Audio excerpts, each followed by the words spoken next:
the speaker, that is from Switzerland, Dr. Rajsekhar Pal. He will deliver the lecture. He will be online, and the session will be chaired by Professor Pokar sir. So I request Pokar sir to continue the session. Sir, please.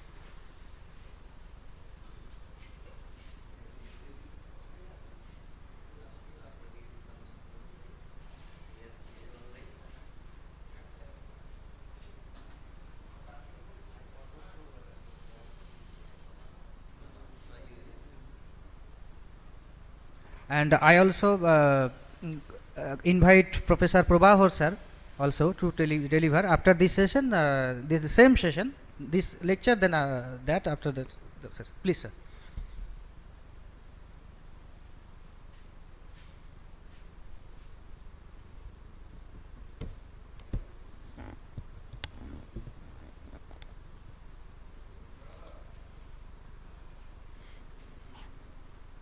In this technical session, we have two eminent speakers. One is Rajsekhar Paul and the other is S. Prabhakar. First of all, Rajsekhar Paul will be delivering his talk online because he is presently in Switzerland and he is working there as a scientist in one of the famous pharmaceuticals, Bayer Limited.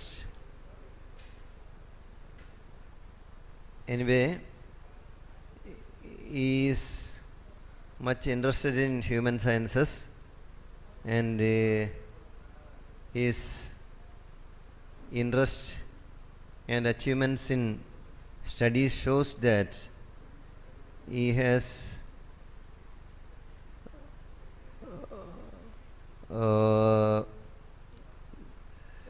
definitely at present the at his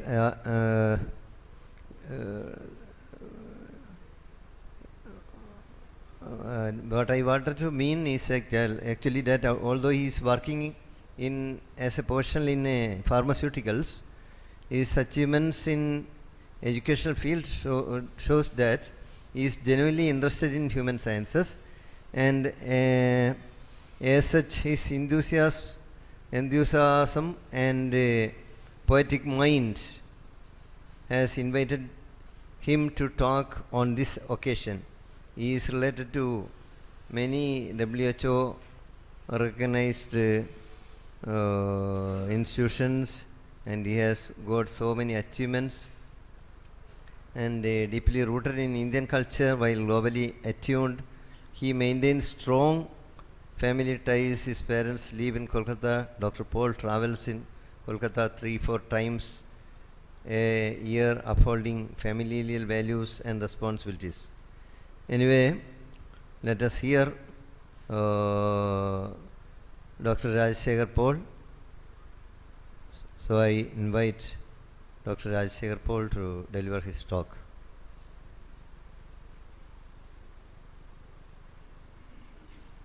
Hello and welcome everyone.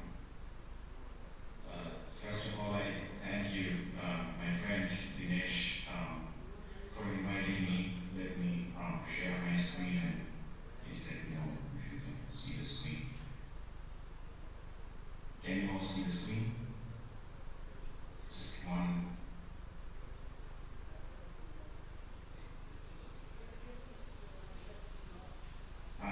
Yes, right. Okay.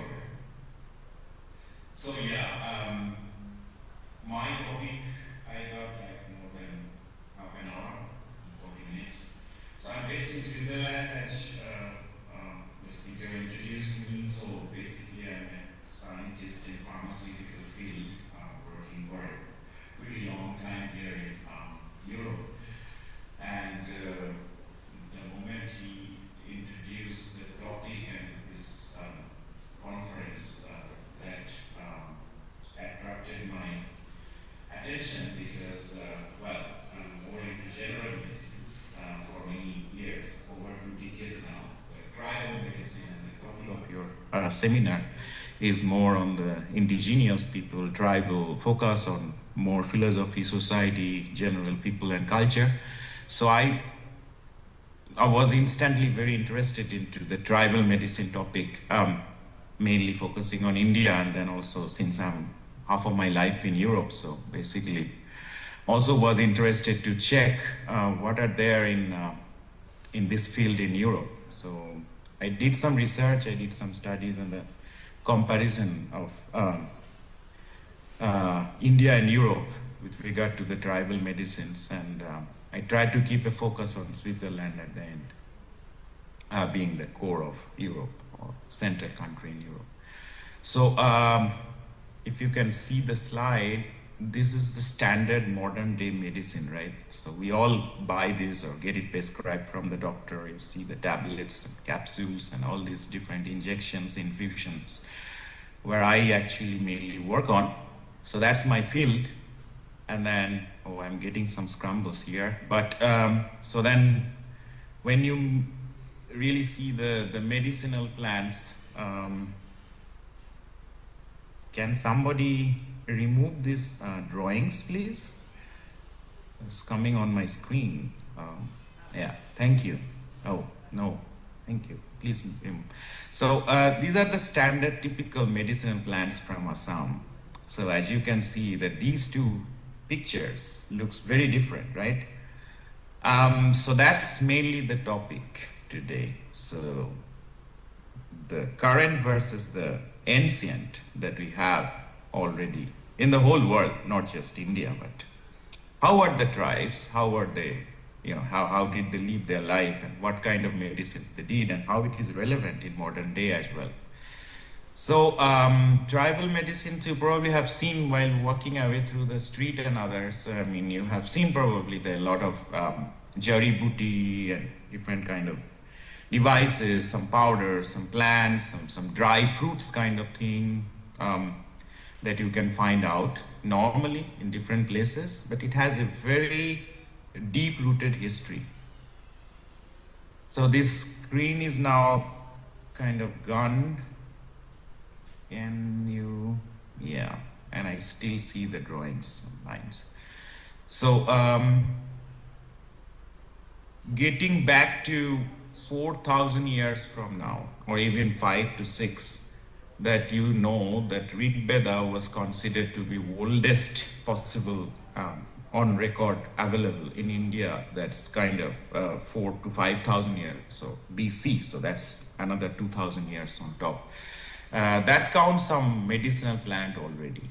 So the Atharva Veda, that's a religious book in Hindus, that has described around 2,000 plants having medicinal properties. And probably, relatively recently, I mean, relatively means also nearly 2,500, 3,000 years back, Charak and Sushruta, right? So that contributed to the Ayurveda in India. That's probably coming to the first medicine in the world. So there are some medical manuals, Charak Samhita and Sushruta Samhita respectively. So the medicinal practice in ancient India is very deep-rooted. That's the bottom line of this slide. So in Indian context, I mean, people always had diseases.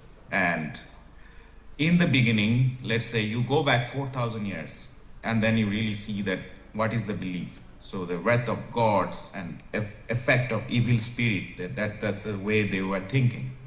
And then they tried to do healing. So prayers, several kind of hymns, and also often aided by the herbal remedies, whatever available in hands.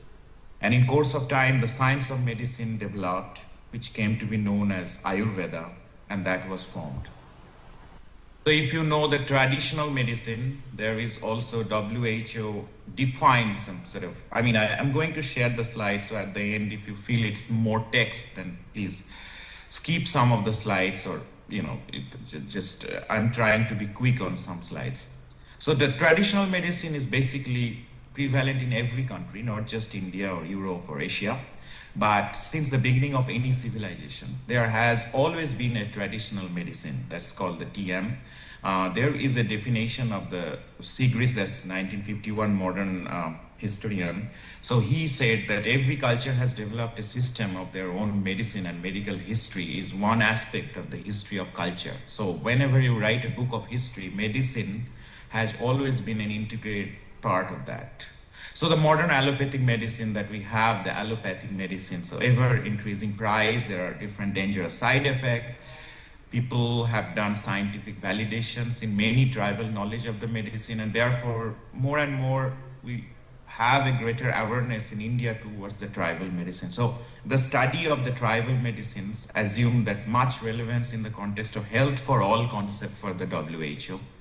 There is some classification of traditional medicine. The traditional medicines can be divided into two parts. So little traditional medicine or folk teams. So the folk medicine or ethno-medicine, that's really called the tribal medicine. On the other hand, there is also some great traditional medicine or classical stream, that's Ayurveda, Unani, Siddha.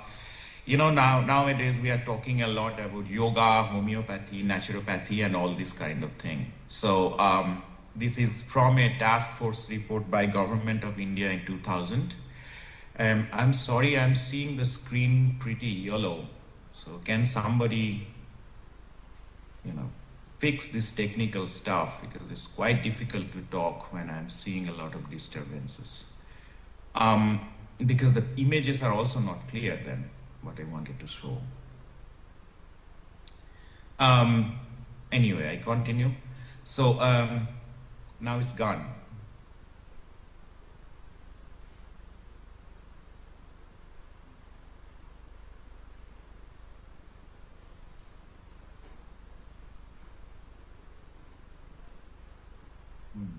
Can someone get back the screen, please?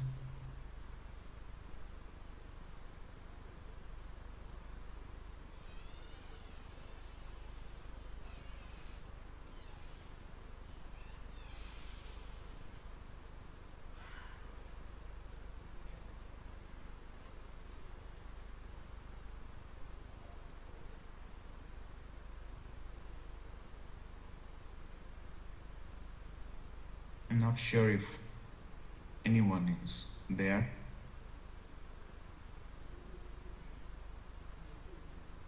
Can you hear me? Am I audible?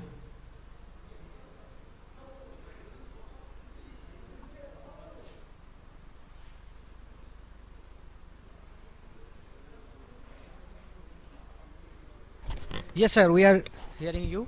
We are hearing you. Yeah. Yeah, I can't see my screen. Yeah, we are working on the issue that has been raised. Yeah. All right. Okay. All please, right. Please. All Yeah. right.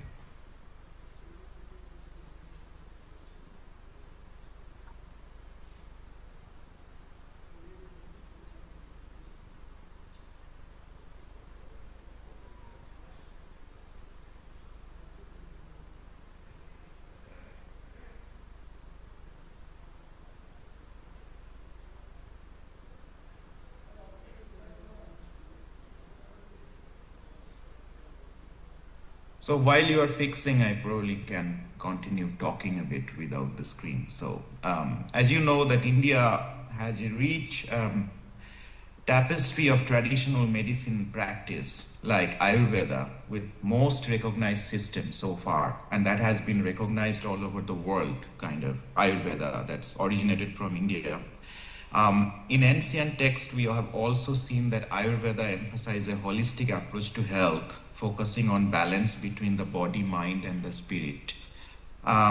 Various tribes across India, such as there is some tribes I know in Orissa, they are called Dongria or Kond tribes, and in West Bengal you probably know Santal tribes. They have their unique herbal knowledge over centuries. And oftentimes they use plant like neem, turmeric, tulsi, which are revered for their medical practice. And they're even nowadays being used for many herbal products as well. So this tribal knowledge is very crucial. It originated from the tribals, and especially in rural areas where across the modern healthcare can be limited. So despite these kind of differences, there are also common there are many things which are similar between the tribal medicines in Switzerland and India, just to give it a comparison. So both this culture, I mean, in Switzerland, or I'm actually talking more about Europe, so these culture demonstrate more profound respect for nature and the environment. So the sustainable harvesting of this medicinal plants ensure that these resources are available from future generations, and the role of community in healthcare is very significant because knowledge sharing among tribal members strengthens social bonds and foster a sense of belonging and identity. Over the recent year, there has been some sort of recognition of importance of preserving the traditional medicine. For example, in Switzerland, there are some initiatives that are underway to document and promote the knowledge of herbalists, ensuring that these practices are not lost to modernization. The more technological advances come and the more disturbances are coming with regard to, I would call it a disturbance, with regard to the preserved knowledge, the knowledge is dissipated into a different formats. So the core of the knowledge or the basic essence of the knowledge is somehow perturbed. So there is some sort of initiatives going on. Similarly, also in India, there are some efforts being made to protect the intellectual property right for the tribal communities, acknowledging their contribution to medical knowledge and biodiversity. So, nevertheless, both regions face challenges in maintaining their traditional practices. The encroachment of the modern medicine coupled with environmental challenges. There are many environmental challenges that we are seeing: droughts, high temperature, extremely low temperature, lots of rains nowadays, and storms. These are coupled with environmental changes, right? And they threatens the availability of the medicinal plants. Many of those very old 2,000-3,000 years back medicinal plants are now extinct. We do not really find those plants that often. And in India, the deforestation and the climate change pose a significant threat to the habitats of many medicinal plants. They impact not only the medicinal plants, but also they impact the habitats of many medicinal plants. For example, the livelihood of the tribal communities. Recording in progress. Depending on them. So in Switzerland, urbanization and changing of the lifestyle, they led to a decline in traditional knowledge as younger generation move away from the rural areas. So they always, there is urbanization trend and so on. So these are the threats. So that's kind of in a nutshell the talk that I wanted to give today. But I'm still seeing that my presentation screen is not coming, so I don't know if you can fix it meanwhile. Otherwise I can continue talking without the screen. That's also fine for me. Just let me know.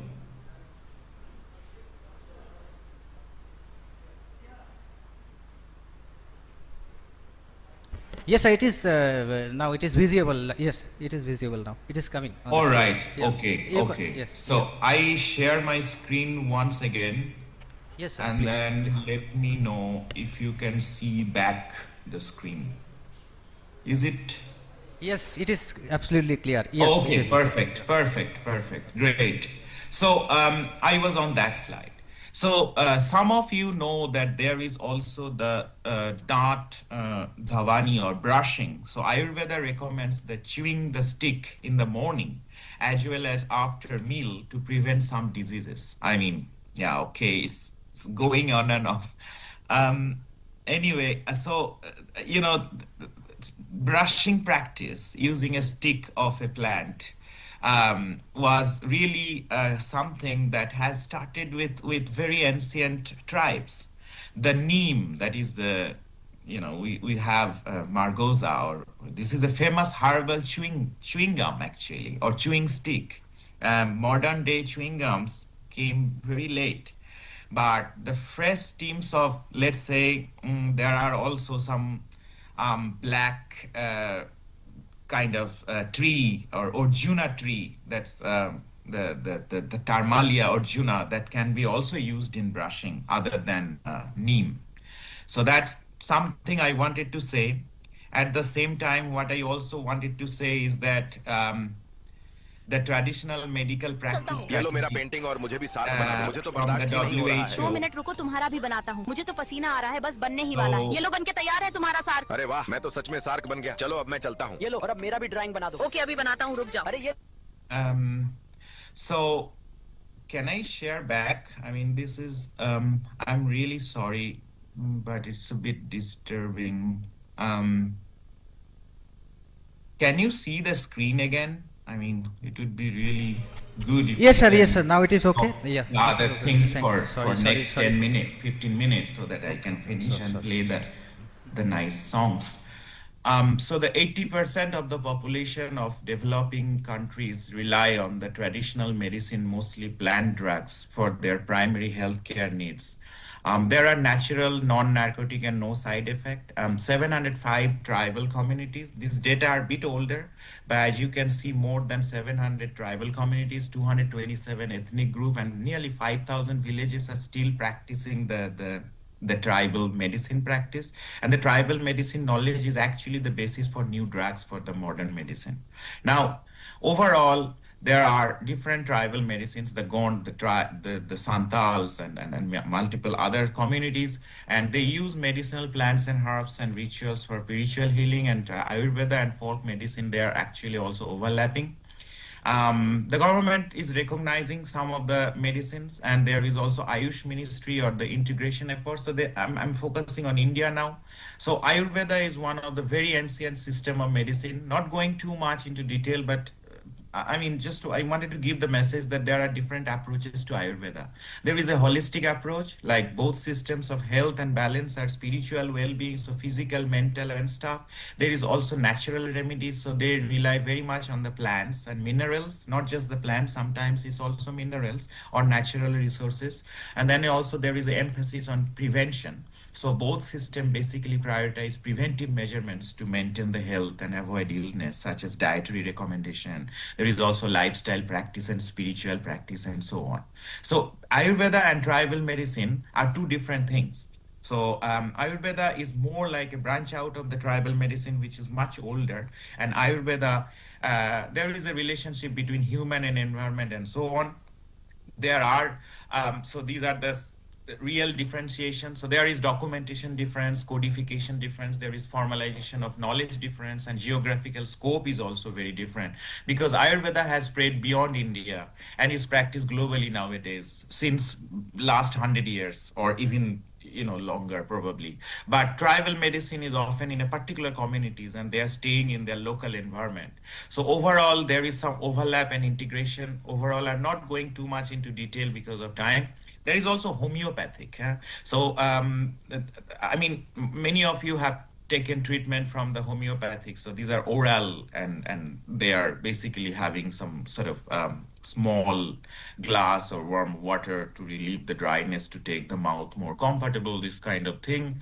There is also Unani. So the Unani formulation is more like different sort of names which are there. I mean, this antibacterial or anti-inflammatory or analgesic effect they're using in treatment of orofacial diseases. This is one of the major part. There is also Siddha. Siddha emerged in India 2000 years ago in southeastern state Tamil Nadu. And also some Siddha medicine, so they signify Siddhi, which implies the kind of attainment of life work, such as yoga, wisdom, philosophy, medicine. And the individual who acquired this Siddhi were called Siddhars. The plants that are used by various systems of medicine are basically listed here. If you can see the screen, you will see that the folk top the list with more than 4,000, and then Ayurveda. So these are number of plants that used in the system of medicine. So as you can see, 4,000 plants are being used by the folk, and the Ayurveda using nearly 2,000 around, and then also Siddha and Unani. Homeopathy is using nearly 5 to 700 plants, and there are also Tibetan medicine and also modern medicine, which are using much less plant with a few tens, or let's say 20 or so plants. So there is a certain advantages. So they are reducing the risk of side effect, the effect with chronic condition of the lower cost is extremely low. I know how much it costs to make a modern day medicine being here, and then widespread availability. There is also some disadvantages as well. As you can see, there is inappropriate or many conditions where the medicine to a sudden and serious illness or accident. It's not always the greatest medicine, I have to say. The lack of doses instruction is there, so there is no defined dose, like how much and so on. There is some poison risk associated with the wild herbs. You never know which herbs you are taking. Is it properly washed and sterilized? Not much knowledge on that. The medication interactions are there, and lack of regulations is there, which is probably last but not the least. The quality of the herbs may vary. So I'm coming to a different topic now quickly. Who are the tribe? When we are talking about the tribal medicine, so the tribes that the communities that live in the forest areas, mainly hilly mountains, places or deep valleys, you don't really find a lot of tribe in a very plain areas. I mean, maybe you do, but they are mainly primitive, so they had to find some jungles, some animals. So they had to go with some sort of natural areas where there are some sort of foods and stuff. And there are also Adivasis and Aboriginals. So population distribution and geographical distribution with regard to India right now, India holds nearly 80 million tribals. It's account to 8.2% of the population. So that's really a significant amount of population. That's easily the population of Germany altogether. So 700, nearly 700 groups of tribes are there in the country. 75 of them are primitive tribe. Their characteristics by declining, static or low growth rate, and the maximum tribe population are concentrated in northeastern part of India, especially in Mizoram. They say this more than 90% of the people are basically tribes, and followed by central India and Chhattisgarh. There is also 31% of the population, and the lowest portion of the tribe are found nowadays in southern part of India. So if you really look at the population or the tribal map of India, this is rather old, more than 10 years old. As you can see that the green part is highlighting the maximum percentage of scheduled tribe population, the more tribe population. Then it's 20 to 40% in the light green. Yellow part is mediumly populated with tribals, and then with the orange and red, you really see the lowest part of it. And as you can see, the UP, this part, a bit of valley of Himalayas, and also extreme south of India, the Kerala and Tamil Nadu is having the lowest population of the tribe. So predominantly the tribal states are Arunachal Pradesh, Meghalaya, Mizoram, Nagaland. There is also some Dadra, Nagar Haveli, and Lakshadweep, where mostly more than half of the tribal populations in India are living. But then the rest of the 9 states, where the majority of the ST population where they live, so not going through all of them. So essential characteristics of the communities are they have primitive traits, geographical isolation, distinct culture, low level of literacy, very important, shy of contact with community at large, and then economically also backward. This is also very important. The features of such a region or such a group is that they have based on pre-agriculture system for existence, and they have zero or negative population growth, and they extremely low level of literacy in comparison with the tribal group, with other tribal groups. So in 2006, the government of India proposed to rename primary tribal group as a particularly vulnerable tribal group, because they are kind of sensitive and having some threats towards survival. Classification of the tribes. So there has been many different classification with regard to the tribes. So how they gathered the food, or are they hunters or not? Are they shifting from cultivations? They settle the agriculture, artisans. Sometimes they are actually folk artists. They paint the Madhubani, different kind of painting. They can be also singing, some musicians and stuff. So multiple different, they can be also wage labor. So there are different dimensions with regard to tribe. I'm coming to more the health of the tribe. So basically it must be said that at the end of the spectrum they are untouched by the civilization, right? So that's a major message.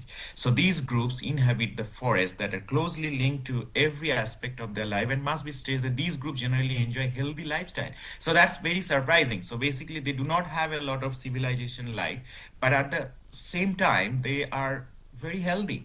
And I have not seen anything while doing all these papers. I have not seen much of information that they are having a lot of nowadays problem like diabetic or cholesterol and stuff like that.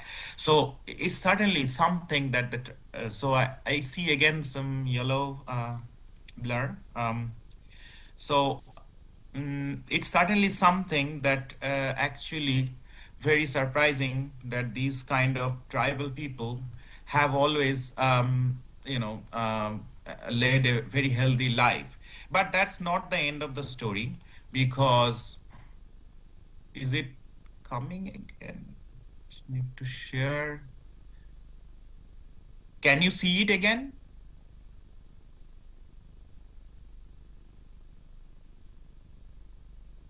I hope it's coming, right? Yes, sir. Continue, sir. We can see. Yes. Yes. So there are different health problems of the tribe. So the high level of contagious marriages that led to defects in the race and hereditary diseases.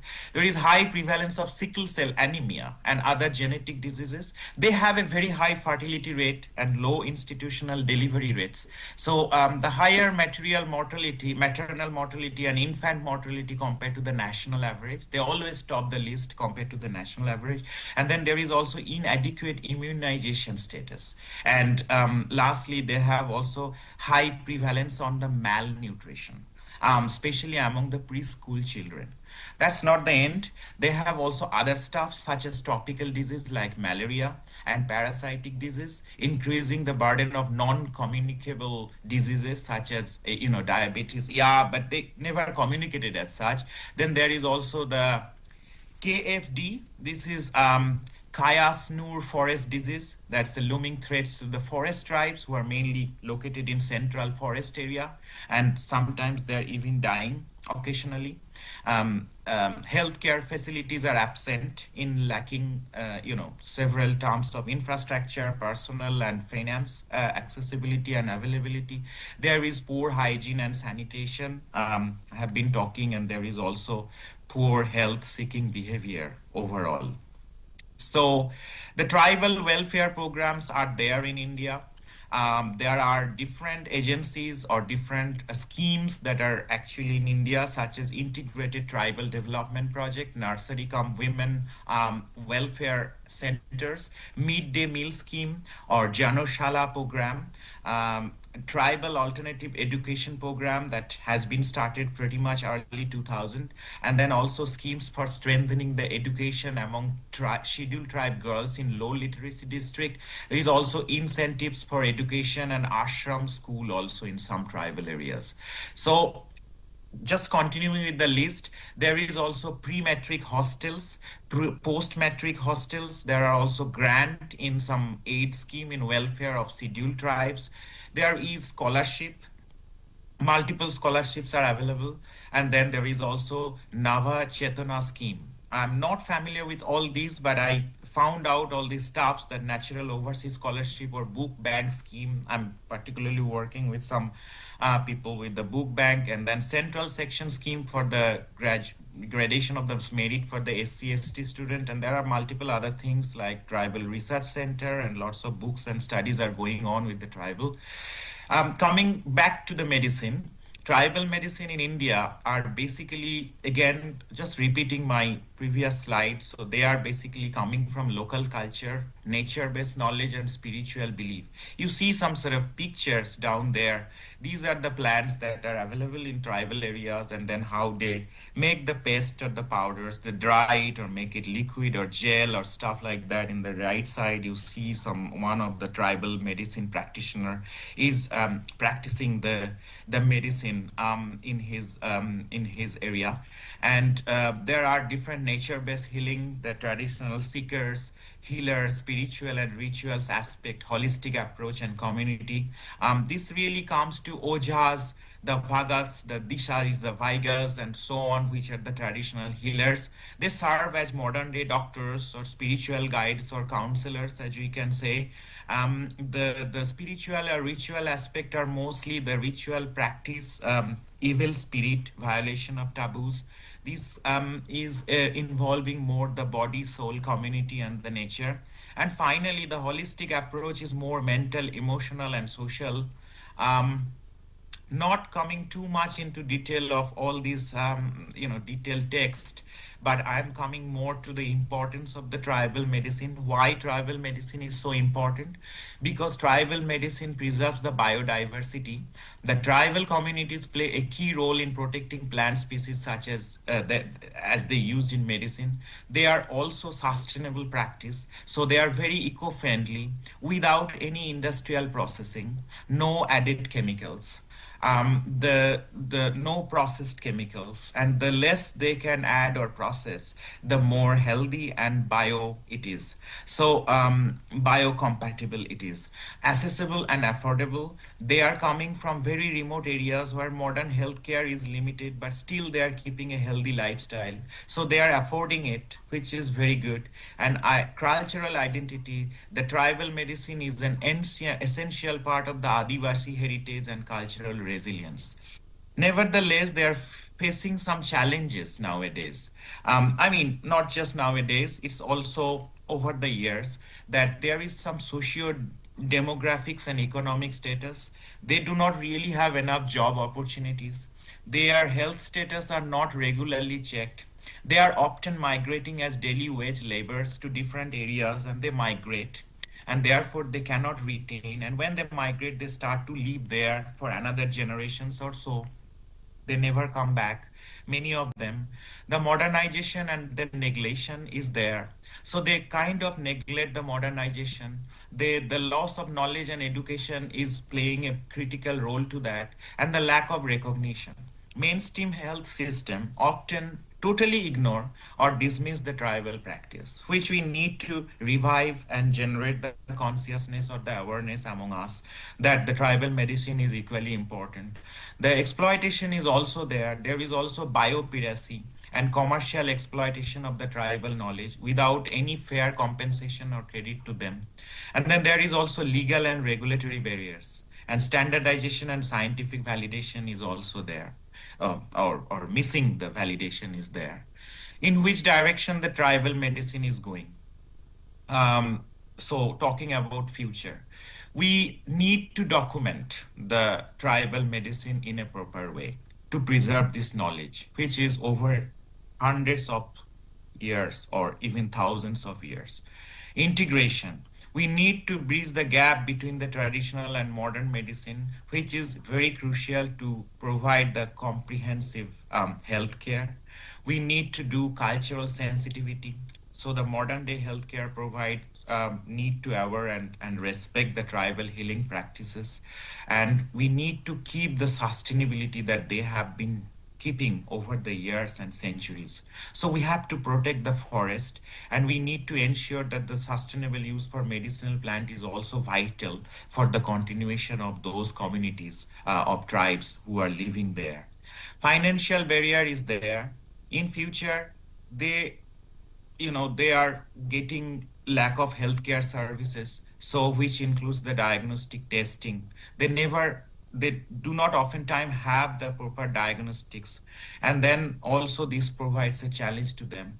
The traditional knowledge preserving the traditional knowledge is very important. Deforestation and migration can lead to the lack of this knowledge. Government of India, the Ministry of Ayush, and organizations such as TriFed and ICMR have started documenting and supporting the tribal medicine.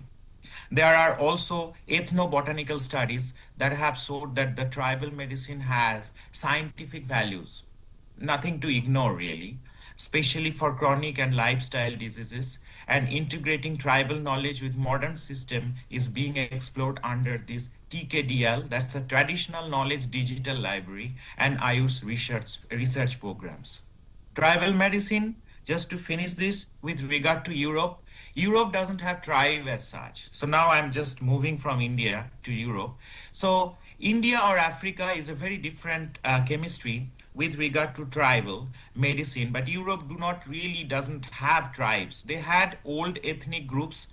They are isolated rural communities. The term tribal medicine is also less commonly used in Europe, like India, Africa, or South America. So when examining the European history anthropologically, there are also indigenous or folk healing tradition existed. So it's not like no tribal medicine, but there is also very similarity. There are some folk medicines or healers who are healing from rural areas, spiritual and supernatural beliefs or herbal knowledge or oral tradition. So these are the areas that there are different tribes in Celtic or Germanic tribes, in Nordic or Slavic tribes. So that's more like the Slovenia in the modern day, and then also Basque or Sami people. So they are actually Northern European people. The Basque are the Spanish people nowadays, and also Sadi, Naidi, these are the Samans people who used to play drums, chants, and also trance state of the healing and divination.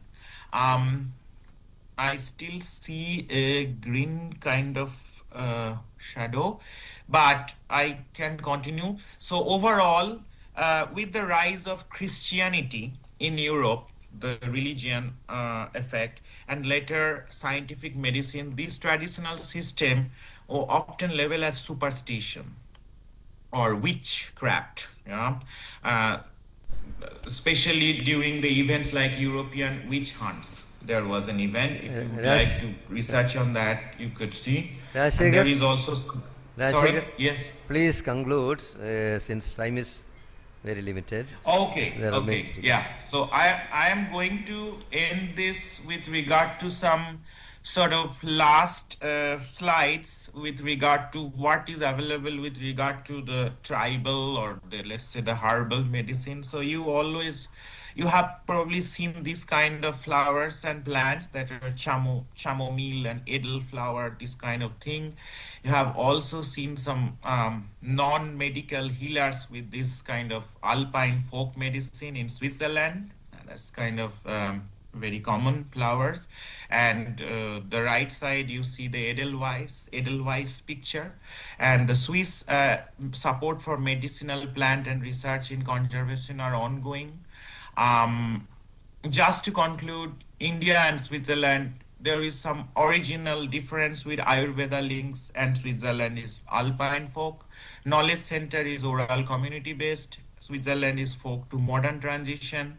Plant usage is extensive biodiverse. Switzerland is alpine and flora based. Integration with modern medicine is Ayush in Switzerland or Europe is strong complementary medicine. In India, it's government support, institutionalized. In Switzerland, is regulated and complementary practice. So I think with this, more or less, I can share the slide. But thank you very much with the technical hurdles, and thanks for your time and attention and hearing me. Thank you.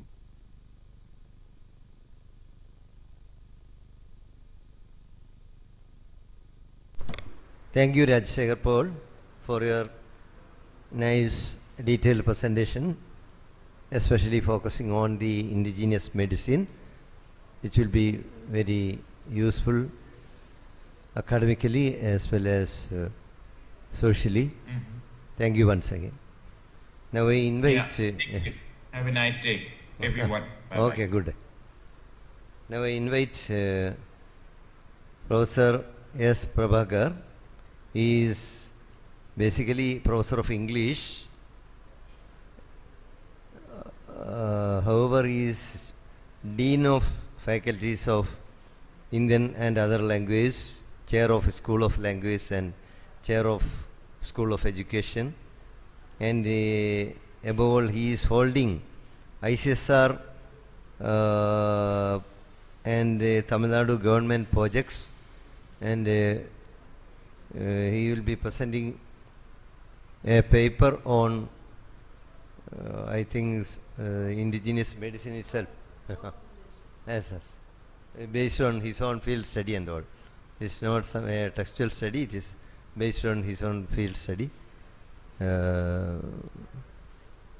Okay.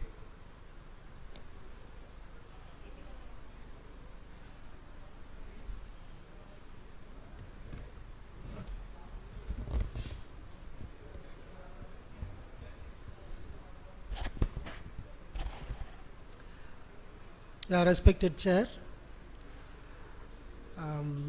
the respected convener of this program,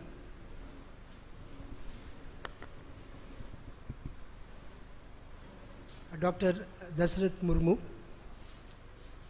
respected principal of this college, learned colleagues, participants on and off the campus, good afternoon to you all. This Indian knowledge system and indigenous tribal knowledge are the two great initiatives taken by University Grants Commission and Indian Council of Social Science Research. These are the two key terms, IKS and ITK, to restore the age-old Indian episteme, to decolonize and decentralize the colonial system of knowledge, the construction of the knowledge system. That is the reason that ICSSR has sanctioned a grant, perhaps to this college, to hold an international conference on indigeneity to celebrate the indigenous rituals, rites, and the social practices. And in fact, I am also holding one of the major projects by this ICSSR. And my paper, this is on the spiritual protection, the spiritual crop protection, is based on my field visit. So you can very well learn about the rites, rituals, and the lifestyle of the tribal people that I am talking about through my field visit, my first-hand experience. Coming to this construction of knowledge system, I said to decolonize and decentralize the colonial knowledge system. When we say the knowledge is always empirical and it is based on verifiable facts, truths, and scientific examination. But the information that I wish to furnish here is not empirical. It is not scientific in the modern sense. It is very much occult and supernatural. And when we say occult episteme, an occult system of knowledge by the tribes, we call it magical, we call it unbelievable, and sometimes we tend to dismiss it as superstitious.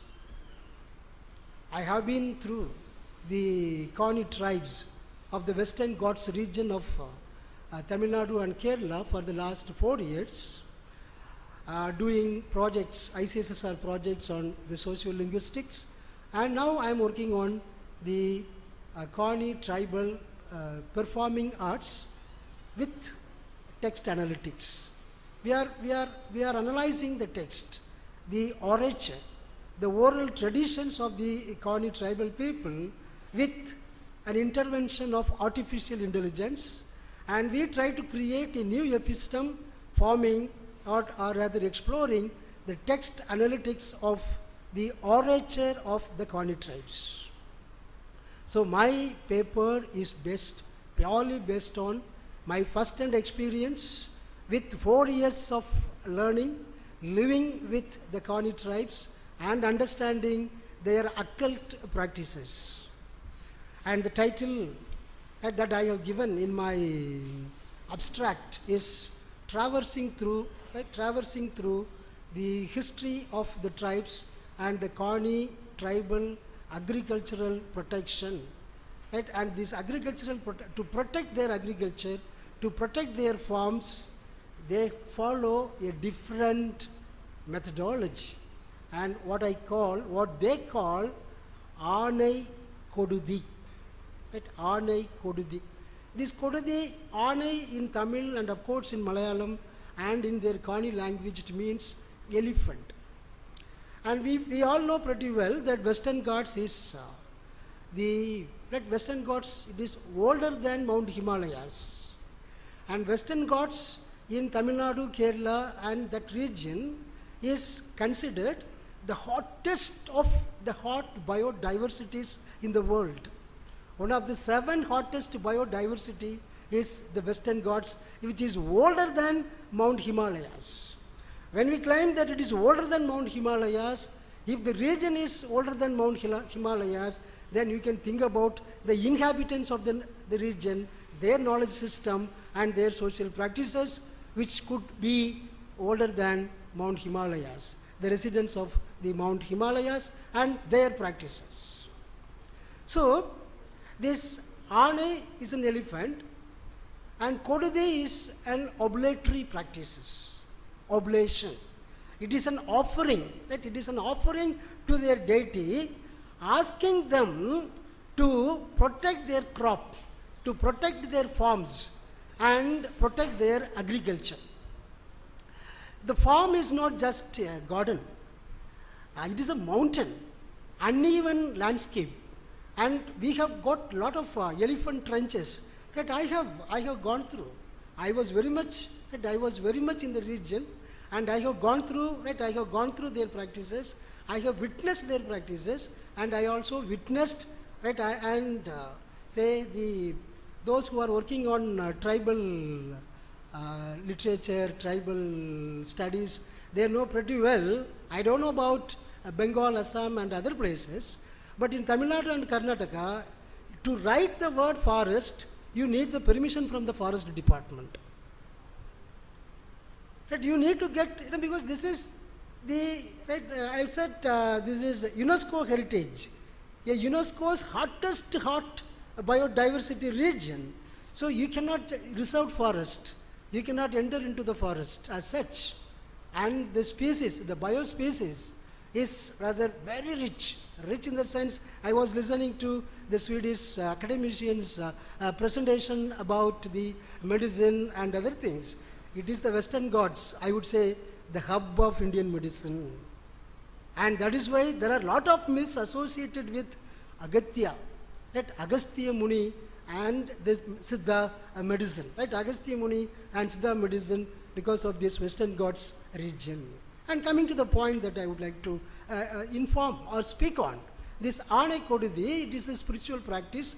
It is a thanksgiving spiritual practice to their tutelary deity, their protective god, their chief tribal god, tutelary deity. And why do they have these practices? As I said, the landscape is not even. It is mountainous, ups and downs, acres and acres of lands where they cultivate tapioca, millets, and in some portions in the region they cultivate paddy, but the paddy that the Bengalis and Tamilians, that the paddy that we don't take, they called it, they have their own paddy rice, and they call it vararisi, or the rice which can be cultivated at the mountainous or the place. at the hilltop, not at the plain region. And one day, that I am narrating a story, one day when I went into the forest to see a performance of these Kani tribes, I was quite fortunate that I was taken by the tribes to their agricultural land. By agricultural land, that I don't mean the plain region, it is very much inside. I repeatedly tell you that it is the hottest of the hot biodiversity, one of the 7 hottest of the hot biodiversity in the world. Hotspot, the hotspot of the world. So I was taken inside the forest, and I was taken to their farm, which was even higher than the land. That I went into the forest, say some 3-4 kilometers inside the dense forest, and there they have their Kani settlement, and from their settlement they took me to another 3 or 4 kilometers high, and there they cultivated tapioca. And while crossing the region that I have seen myself, the elephant trench, the birds, the elephant's excretion. And there are these Western Ghats that you can find, that particular region is known for the wild birds and also the elephants. And very often that we come across the news in our district, this Kanyakumari district, and in Tirunelveli district, the elephant menace in the Western Ghats. I have seen it, 2 meters width, elephant trench. And the wires, not electrocuted wires, but wires, the barbs, and some kind of fencing, some biological fencing were also there, made by the government. Elephant trench was there, barbs, wires were there, and some kind of concrete fencing was also there to protect the Kani settlements and their farms from the wild animals. I have seen it myself. All the footsteps of the elephants crossing all the fences made by the government, including the elephant trench. I was taken to the farm. That day they had a ritual, and I asked them what is the ritual. They said this is Ana Kodudi. Ana Kodudi. We are saying thanks to our tutelary deity for protecting our crop from elephant. To protect our crop from the elephant. No fencing, no wires, no biological fencing. Even say we can call hedges, or say even in Bangladesh they use bee as fencing to chase the elephants away from entering into their farms. There is no fencing, but they are offering this oblatry to their tutelary deity by taking the first harvest. The first harvest was offered to their tutelary deity called Kalatu Tambran. This Kalatu Tambran is not a meta god, or rather an epic god, nor even a folk deity. This Kalatu Tambran was earlier, that he was there was a kind of a myth which is associated with deification. Hope you understand what is the meaning of the word deification, that man becomes God. All the God qualities are given to the God man. And this Kalatu Tambran was also a Kani tribe, earlier, much earlier, who was made a god. So this ancestral worship, the spirit worship, a form of deification, and all these occult form of science are still prevalent, are still existing in this Kani society. They offered their first yield to the Kalatu Tambran, and they said thanks, and they sing a song in very, very serene voice. They sing, no jubilation, no dance, nothing of that sort. They just offered their prayers and said thank you to their tutelary deity. This is point number 1. Offering thanks. Imagine a wild forest and cultivation, and who will protect the agriculture? How is fencing? How can we make fences for kilometers and kilometers and kilometers in the wild forest with different landscapes, uneven space? They said thank you to their deity. The second point that I am trying to make here is, then I asked them, then what is the practice? How could you rather protect your crops from elephant? They said in a very simple manner, they said, sir, it is very simple. I have seen tapioca in the morning while going for a walk in the states of Bengal. Therefore, you know pretty well what is a tapioca and what is this tapioca plant looks like. And they simply told me, sir, it is very simple. When we sow when we plant this tapioca, the saplings, we tie 2 tapiocas with 3 knots.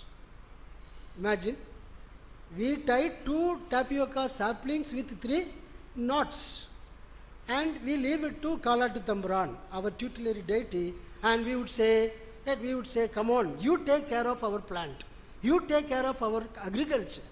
And he told me, I have seen the dung. Say the elephant crossed the elephant trench, it crossed all the fences made by the government, it has come near to his garden, to his farm, but the elephant did not disturb. He climbs his tapioca, and for which he gives thanks, an oblatory, an offering to his God. And I went near the plant. I saw it myself. There were few knots with the leaves, and they called it, this is meant for our God, and our God will rather save us from these wild animals, and for which we are giving an offering, and this offering is called Anakodudi. And you may not even believe it.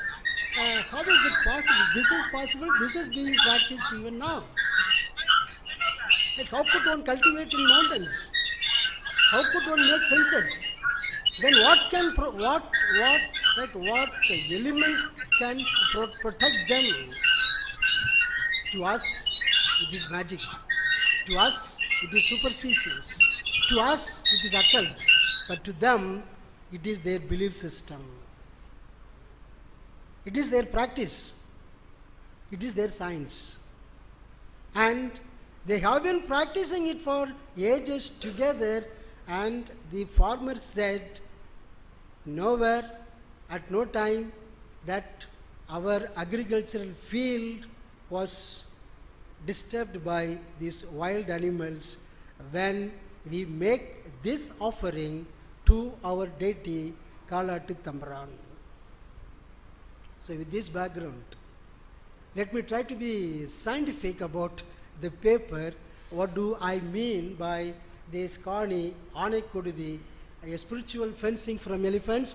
I tell you again, this is not made on any theoretical or any philosophical or any hermeneutic level, but this is purely based on my field experiences. It will also be vouched by my senior Kani researcher, Professor Stephen. That if you could ask him, he will also tell us the same. He called, right, I told him it is Anakodudi. He told it some other name. Right, it is Anaki Kodukurudu. He called it Anaki Kodukurudu. Kodudi is an offering. Okay. Next slide. Okay, so this is an agricultural fencing, which is, right, we know what is this: wire fences, electric fences, mesh fences, bio fences, including hedges, and even honeybees or rather protecting agricultural farms. But the best choice depends on the purpose and the availability. And I am talking about the animals being contained or excluded through spiritual fencing. That it is contained through spiritual fencing.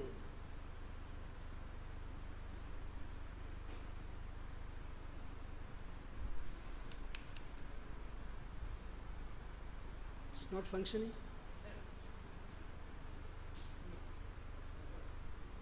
Yes. Here, not here. Then the okay. What should I look at and speak? My slides.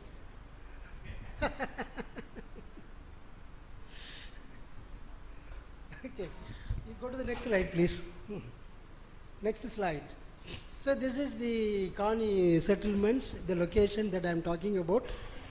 Deep in the southern reaches of India, that you have Western Ghats older than Mount Himalayas, where there are some 58 scattered settlements.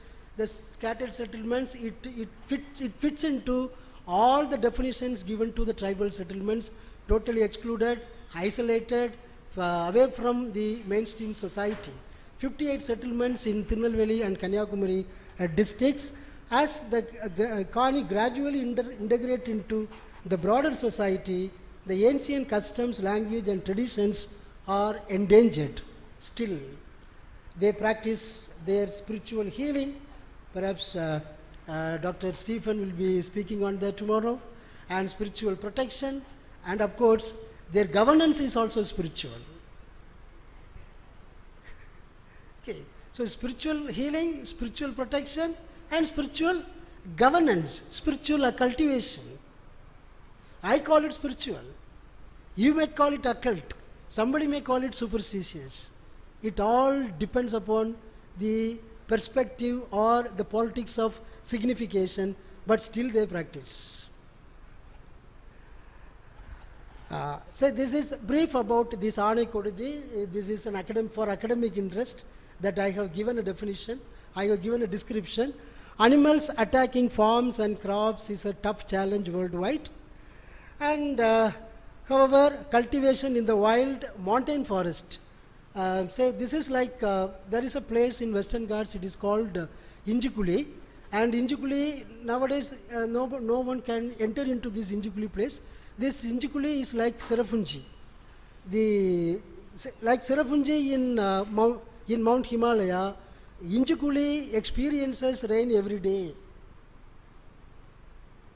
It's a mountain forest.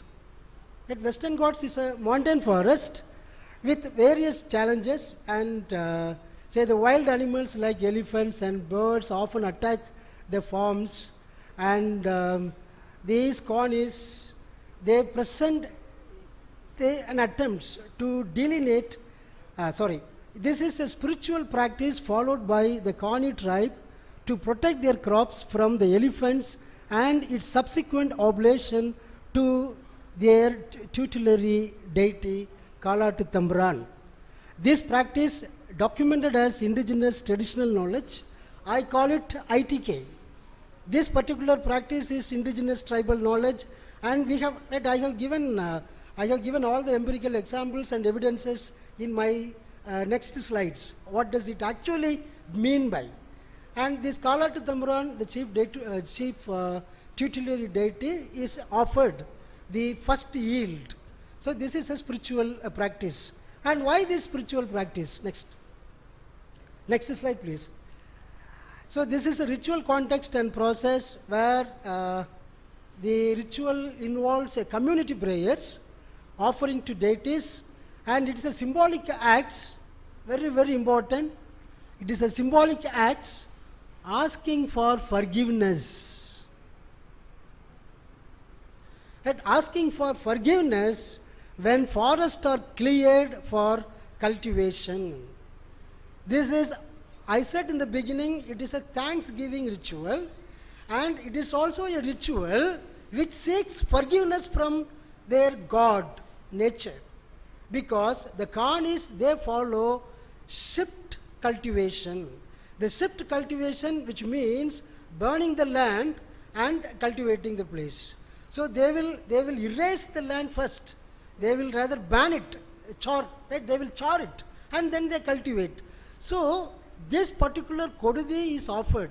This offering is given to God for two reasons. Number one, seeking forgiveness, and thanksgiving for the yield. So this is like what we call the ethical practices in maintaining the ecosystem in our knowledge system. Okay. Next. So this is a kind of a penance and protection. Right? By doing penance, the Kani believe that disturbing nature such as forest clearing incurs spiritual debt. Thus, the ritual is performed to appease the deities and seek harmony, ecological protection, and forgiveness for human action. So there are two components involved. Number one, the ecological protection, and number two, the forgiveness for the human action. Their ecosystem is centric, worldwide is evident. In the ritual's peaceful atmosphere, there are no dances, no songs, and it is not a vulgar exhibition of what we call the tribal performance. Very, very silently they do this offering. Next. And the recent changes and documentations, modern transformations have influenced the frequency and traditional adherence of Kodidi. So when Kodidi is given only at the time of harvest. Harvest is not everyday affair. But nowadays this Kodidi is given, in the modern days, the Kodidi, the ritual is performed almost on every week. It is not as a harvest ritual, but as to appease their god, like this particular Kodidi. And in summary that I can say, Ane Kodidi is highly a symbolic eco-spiritual practice central to Kani tribal agriculture. So we can very well decipher these two terminologies. Number one, the spiritual practice and the eco-spiritual practice and Kani tribe agriculture. Integrating crop protection ceremonies with sustainable environmental ethics and respect for ancestral deities.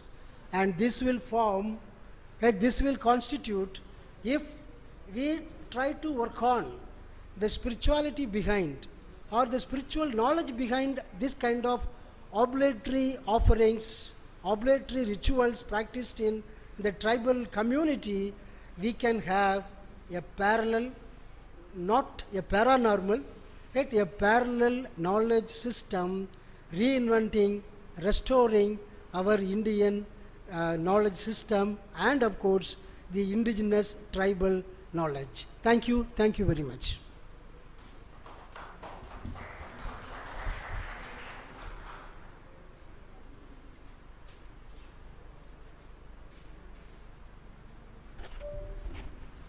Thank you, Professor Prabhakar, for your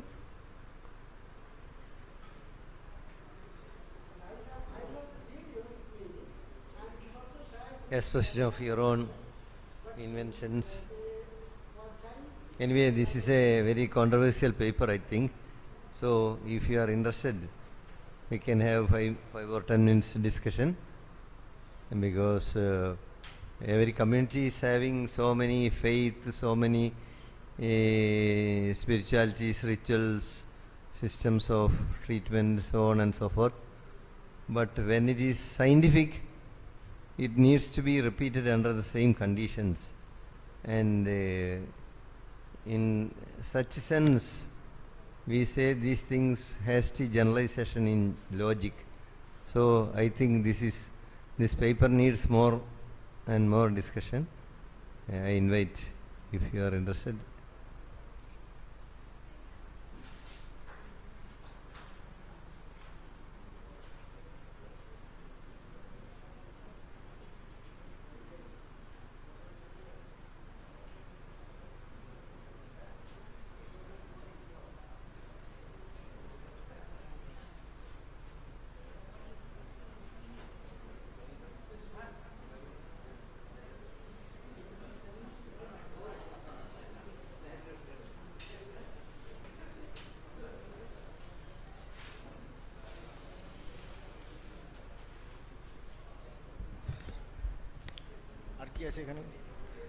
Okay, thank you, Professor Poker, for chairing the session, and the speakers also.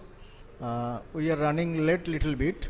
In the next session, I think there is a special session to commemorate the 150th birth anniversary of the great leader Birsa Munda. There are some lectures in that session, and after that two paper presentation which were scheduled to be in the parallel session on some another venue. At least 2-3 papers can be here, presenter can be here for presentation, and the parallel session is going on there, of course. So those who are interested to present their paper on the other venue has already gone.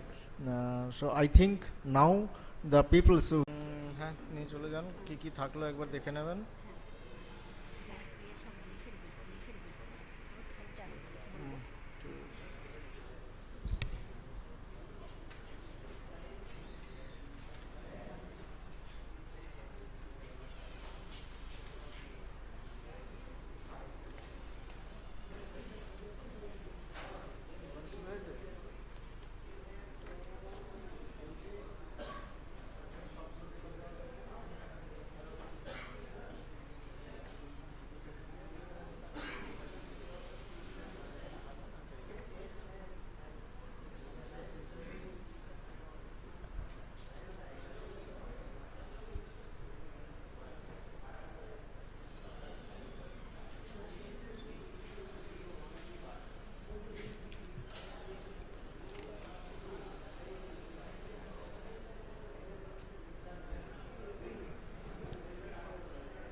So in the special session on Bhagavan Birsa Munda, his life and legacy, there are basically two invited lectures, one from Dr. Santosh Kumar Shil and other from Dr. Sripati Tudu.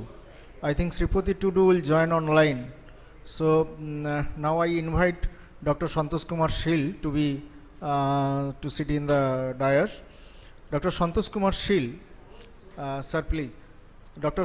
Santosh Kumar Shil, Present Head, University Department of Bengali, Sidhu Kanu Murmu University, Dumka. He earlier served in the Magad University, Bihar. He has published 10 books, published 13 papers, and 6 scholars has been guided by him for PhD. He is specialized in novel and literature. He has attended, participated, presented many papers in national and international conferences and chaired international conferences. With this short introduction, I will request Dr. Santosh Kumar Shil to start his deliberation on the topic Birsa Munda, Bharatiyo Sanatani Chetona. Sir, please.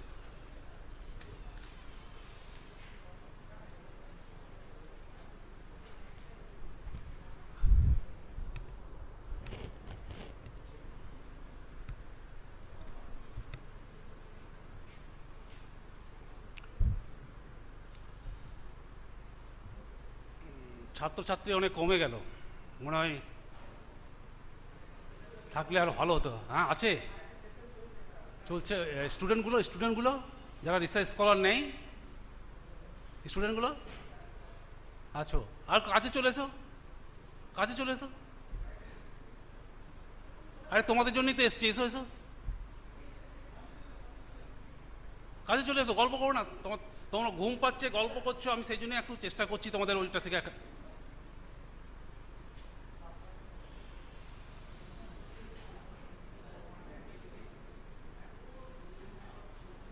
আচ্ছা, আমি ওই ছাত্রদের এবং research scholar যদি কেউ আছে তাদের উদ্দেশ্যে বলছি। প্রথমে আমি একটা বলবো, তারপরে তোমরা সেইটা বলবে। এইভাবে আমি 3 বার বলবো, তোমরা 3 বার বলবে। এটা হচ্ছে স্পেশাল বিরসা, ভগবান বিরসা মুন্ডার। সেই কারণেই আমাদের ফোকাসটা থাকবে বিরসা মুন্ডার উপর। আমি বলছি, তোমরা বলবে। উলগুলানের শেষ নাই। বলো বলো, উলগুলানের শেষ নাই, ভগবানের মরণ নাই। উলগুলানের শেষ নাই, ভগবানের মরণ নাই। উলগুলানের শেষ নাই, ভগবানের মরণ নাই। বিদ্যাসাগর কলেজের সপরিবারের কাছে আমি কৃতজ্ঞ যে আমাকে বলার জন্য আজ সুযোগ করে দিয়েছে। আজকে খুব প্রাসঙ্গিক, বিদ্যাসাগর কলেজে এই জনজাতীয় গৌরব গাথা যে দুদিন আয়োজন হতে চলেছে, এই কারণেই, কারণ বিদ্যাসাগরের নামের সঙ্গে জনজাতীয় একটা যোগ রয়েছে। কারণ বিদ্যাসাগর 1 দশকের বেশি জনজাতিদের সঙ্গে ছিলেন কর্মাটারে, তোমরা সবাই জানো। তো এই জনজাতিদের সঙ্গে থাকার কারণ বিদ্যাসাগরের অভিজ্ঞতা থেকেই তার আজ এই যে আজ চলছে সেমিনার, এটা খুব প্রাসঙ্গিকভাবেই। এবং এই জনজাতীয় গৌরবের মধ্যে বিরসা মুন্ডা এসছেন, আমাদের তিলকা মাঝি, চাঁদ ভৈরব, ফুলো জানো, ওদিকে টানা ভগত, এরকম অনেক জনজাতি রয়েছেন যাদের আন্দোলন চলেছে। আমাদের ভারতবর্ষের স্বাধীনতার অনেক আগে থেকে এরা আন্দোলন শুরু করেছেন এবং ভারতবর্ষকে আরও সজাগ করেছেন। মেন আন্দোলনের ভিত্তিপ্রস্তর এরাই, ভারতবর্ষকে স্বাধীনতা দেখানোর জন্যে। তো বিরসা মুন্ডা, এই বিরসা মুন্ডা সম্বন্ধে বলতে গেলে আমাদেরকে, আমরা সাধারণত যারা বাংলা বা বাঙালি, তারা একটা বইয়ের উপর নির্ভর করে, সেটা হচ্ছে মহাশ্বেতা দেবীর অরণ্যের অধিকার। কোনো সন্দেহ নেই, কারণ আমরা যতগুলোই মুন্ডার বই পড়ি না কেন অন্য ভাষাতেও, তবু আমরা যদি আমাদের মতো করে বুঝে নিতে পারি বিরসা মুন্ডাকে, তাহলে নিঃসন্দেহে সে বই অরণ্যের অধিকার।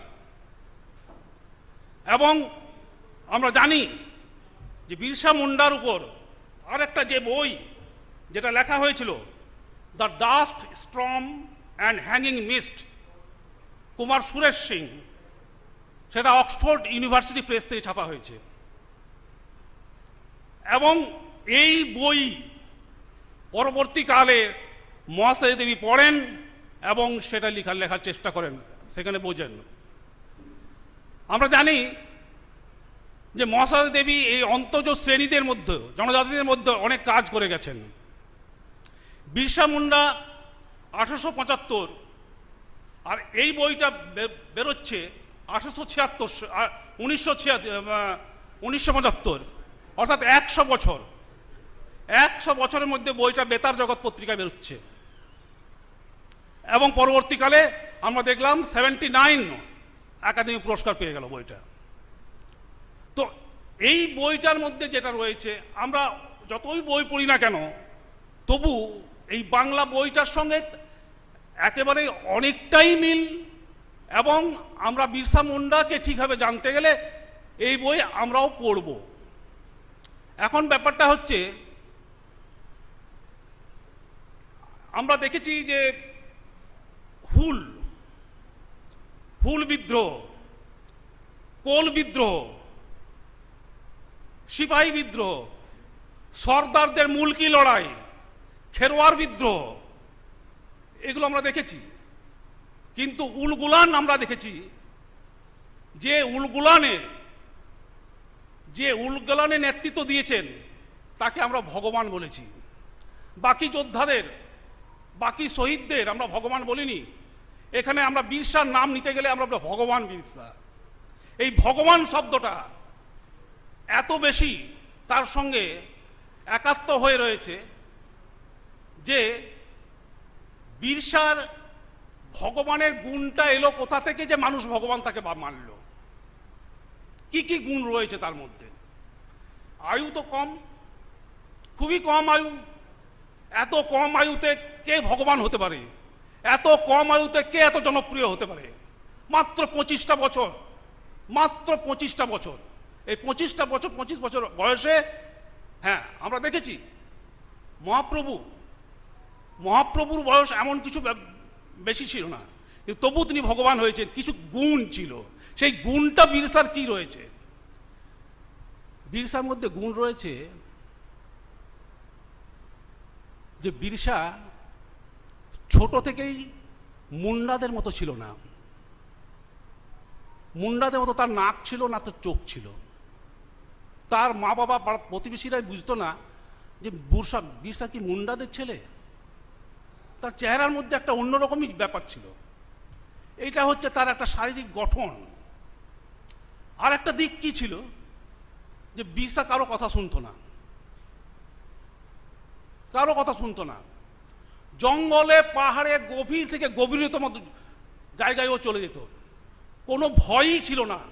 পশু মানে কোনো এত হিংস্র পশুকেও তো ভয় করতো না। ওর মধ্যে আর একটা কি গুণ ছিল, জঙ্গলের মধ্যে কোথায় কোন জিনিসটি আছে সেটা ওর হাতের তালুর মধ্যে বাঁধা। বিরসার মধ্যে আর কি গুণ ছিল, বিরসা বাঁশি বাজাতো খুব সুন্দর। এমন বাঁশি বাজাতো বিরসা যে বনের পশু পাখি সব চলে আসতো কাছে, অথচ তাকে কিছু করতো না। এই বাঁশি মুন্ডাদের ছেলেরা বাঁশি বাজায়, কিন্তু বিরসার বাঁশি বাজানো এক অন্য ধরনের। পাখি তার এসে কাঁধে বসবে। বিরসা বাজাতো টুইলা, টুইলা মানে লাউয়ের খোলের দিয়ে টুইলা, এটা তো পারঙ্গম। যে কারণেই বিরসা জনপ্রিয়, ছোট থেকেই জনপ্রিয়, এটা কোনো নিঃসন্দেহে। কিন্তু এতদূর তো সব ঠিকঠাক, বিরসাকে সবাই ভালোবাসতো, বিরসা জনপ্রিয়তা পেয়েছে ছোট থেকেই, তার নানা গুণ রয়েছে। কিন্তু বিরসার ঘরে যে বড় অভাব, খুব অভাব ঘরে, এত অভাব মানে নুন সদ্য মেলে না। চীনা ঘাস ভাত তো মুন্নাদের স্বপ্ন, চীনা ঘাসের দানা সেদ্ধ করে খাওয়া, তাতে একটু নুন দিলে খেতে ভালো পাওয়া যায়, সেই নুনটাও জোটে না। বিরসার বাবা সুগানা মুন্ডা, মা কর্বী মুন্ডা, বিরসারা 5 ভাই বোন। কোমতা বড় ভাই, তারপর বিরসা, ছোট হচ্ছে কানু, বোন একটা চম্পা, আর একটা নাম মনে পড়ছে না। এই 5 ভাই বোন, বিরসা সেকেন্ড সন্তান। বিরসার মামা একদিন এলো বাড়িতে, দেখলো খুবই অভাব। বিরসার বড় ভাই আর বিরসাকে বলল, আমি এদেরকে নিয়ে যাই, ওখানে গরু চড়ানোর কাজ করবে। তখন বিরসার বয়স 7 কি 8। বিরসা গেল ওখানে। ওখানে গিয়ে ওর মাসি ওকে বিরসাকে খুব ভালোবাসলো, ওর কাজ কর্ম দেখে বলে, না তোকে গরু চড়াতে হবে না, কোমতা চারাগা ও ওইসব করুক, তুই ঘরের কাজগুলো কর। মাসির সঙ্গেই থাকে, মাসির কাজ শোনে দেয়। তখন বিরসা বলে, মাসি আমি পড়বো, মাসি আমি পড়বো। যে পড়বি, পড়া স্কুল তো অনেক দূর রে। বলছে কত দূর? বলছে 4 মাইল। বলছে যে দেখ 4 মাইল হেঁটে যেতে হবে কিন্তু।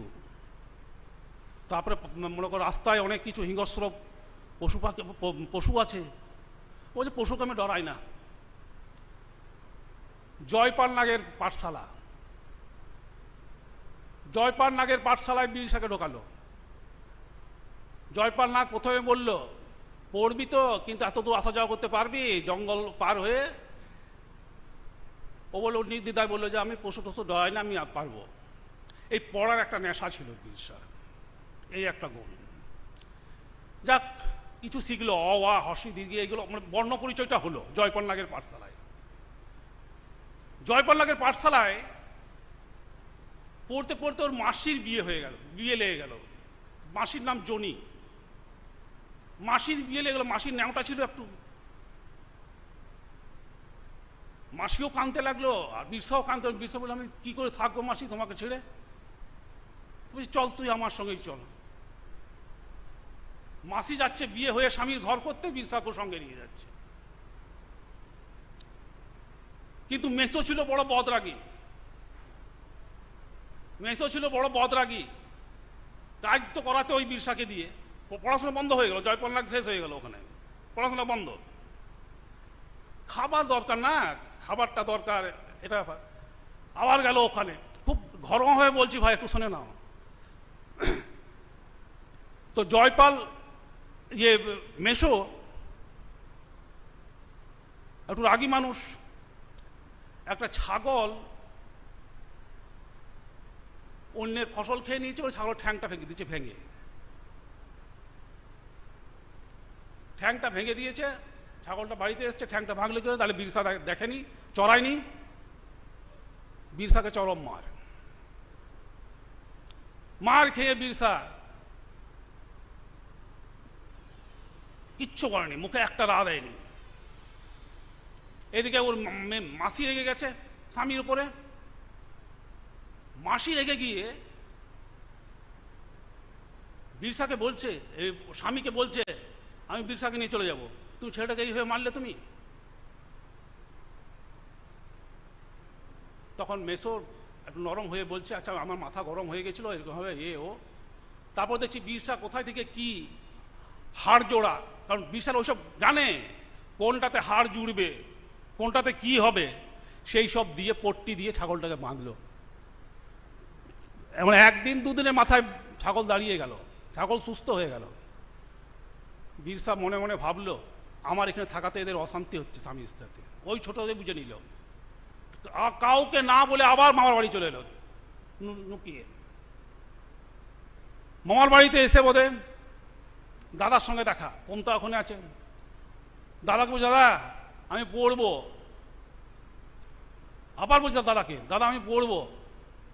বলছে কি করে পড়বি রে, খাবার না দেওয়ার ঠিক নাই, পড়বি কি করে? বলছে না আমি পড়বো। বলছে এখানে তাহলে এক কাজ কর, মিশনে চলে যা, বুর্জুয়া মিশন। বুর্জুয়া মিশন মানে ওখানে খেতেও পাবি, পড়তেও পাবি। বুর্জুয়া মিশনে পড়ল। লোয়ার প্রাইমারিটা ওখানে হয়ে গেল। ওখানে মোটামুটি ও মানে লিখতে, ইংরাজি লিখতে এবং ইংরাজি বলতে শিখে গেল, লিখতে পড়তে বলতে শিখে গেল। এটা শিখে গিয়ে ওখানে পড়া শেষ, লোয়ার প্রাইমারি শেষ, বুর্জুয়া মিশন শেষ। চলে এলো আবার বাবার কাছে, চালকাঁড়। বিরসার জন্ম তো উলিহাতুতে, কিন্তু উলিহাতু ওদের গ্রামের পর গ্রাম ছাড়তে হচ্ছে, দখল নিয়ে নিচ্ছে না। আজ এখানে, কাল ওখানে, ওখানে গিয়ে বসত করছে, কাল ওখানে গিয়ে চলো চাল কাঁড়ে। আর যেটা মামার বাড়ি ছিল সে আয়ুভাতু, চাল কাঁড়ে বাবার কাছে গেল, বাবা আমি পড়বো। পড়ার কি নেশা, তুই পড়বি কি করে, কোথায় পড়বি? না চাইবাসা জার্মান মিশনে। চাইবাসা জার্মান মিশন এখান থেকে তো 9 মাইল দূর রে, হেঁটে যেতে হবে তো। বলছে হ্যাঁ, কে কে যাচ্ছে? বলছে আরো 3টে ছেলে যাবে, আব্রাহাম কি বললো, আরো 3টে ছেলে যাবে, তুমি চলো আমার সঙ্গে। German mission, Chaibasa German mission. হাঁটতে হাঁটতে ক্লান্ত হয়ে সন্ধে হয়ে গেছে, জার্মান মিশনে ঢুকেছে। মিশনের সাহেব বললেন এখানে অ্যাডমিশন বন্ধ হয়ে গেছে, অ্যাডমিশন হবে না, অ্যাডমিশন শেষ হয়ে গেছে। বিরসা বাবা বললো দেখুন আমরা এত দূর থেকে এসছি, একটা বলছে তাহলে পরীক্ষা দিতে হবে। তো বলছে হ্যাঁ পরীক্ষা দেবো। বলছে আজ হবে না কাল হবে। সারা রাত গাছতলায়, মিশনে তো বাউন্ডারিতে ঢুকতে দেবে না, যতক্ষণ না অ্যাডমিশন না হচ্ছে ততক্ষণ ঢুকতে দেবে না। সারা রাত গাছতলায় ঘুমিয়েছে। সকালবেলাতে 4টে ছেলে পরীক্ষা নিয়েছে সাহেব, ওরা 3জনই fail, mission Birsa pass.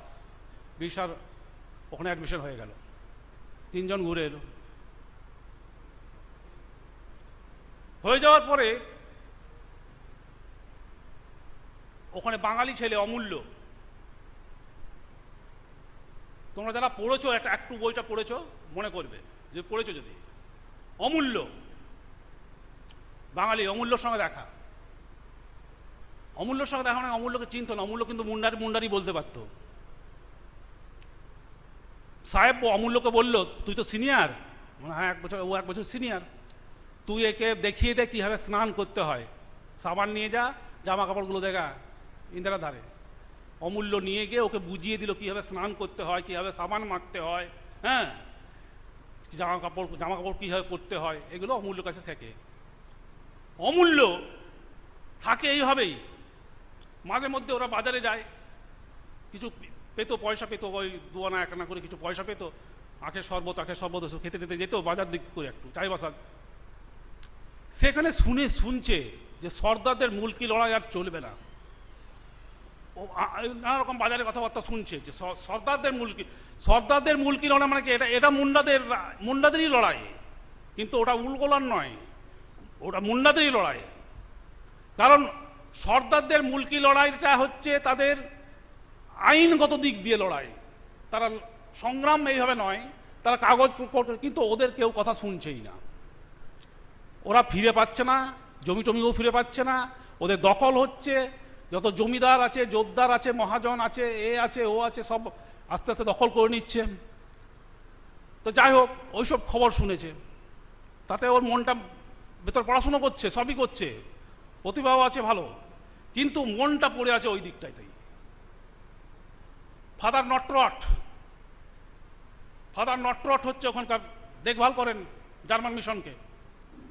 Father নটরট রেগে গিয়ে বলল, সারা সর্দাররা ঠক, প্রবঞ্চক,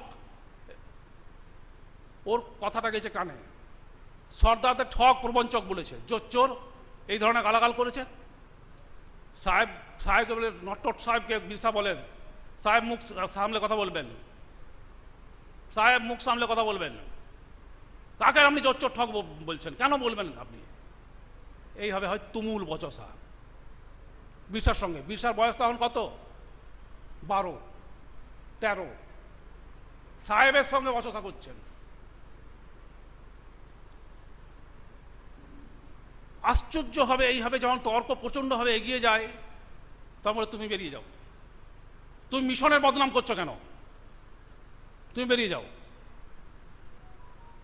তুমি হ্যাঁ আমি বেরিয়ে যাবো। অমূল্য ওর হাত চেপে ধরে, এই যাস না, ক্ষমা চেয়ে নে। অমূল্য বলছে, তুই হাত ছাড়বি কিনা বল, হাত তুই ছাড়বি কিনা? বলছে, না আমি ছাড়বো না, তুই থেকে যা, তুই মিশনে থেকে যা, তোর অনেক কিছু, তুই বড় হবি, তুই অমুক হবি, তুই ডাক্তার হবি, তুই অমুক হবি, তুই ওই হলে তুই মুন্ডাতে অনেক উন্নতি করতে পারবি। বলছে, তুই হগা, ওতে হয়েও আমি কিছু করতে পারবো না, ওতে আমি চাকরই হব, বড় চাকর হব আমি। আর কি তখনই ওই বয়সেই তার নলেজ হয়ে গেছে যে আমি বড় চাকরি পেলে সেই চাকরই থাকবো ওদের, আমি কিছুই মুন্ডাদের জন্য করতে পারবো না। হাতকে ঝাপটে দিল, হাত কেটে গেল, দরজা লেগে মিশন থেকে বেরিয়ে গেল, আউট। এবারে সে চলে গেল আমার বাড়িতে এসে বাবা বলে, কি রে, না ছেড়ে দিলাম। ছেড়ে দিলি? বলছে, মিশন সরকার সব ভাই, টপি ভাই, টপি এক, সব কেউ নয় আমাদের, মিশনও যা সরকারও তাই, কেউ আমাদের ভালো করবে না। তাহলে কি করবি দেখি? চলে গেল বনগাঁও আনন্দপাড়ের আশ্রমে। বনগাঁওয়ে আনন্দপাড়ের আশ্রম, আনন্দপাড়ে, সে তো হিন্দু, সে তো বৈষ্ণব,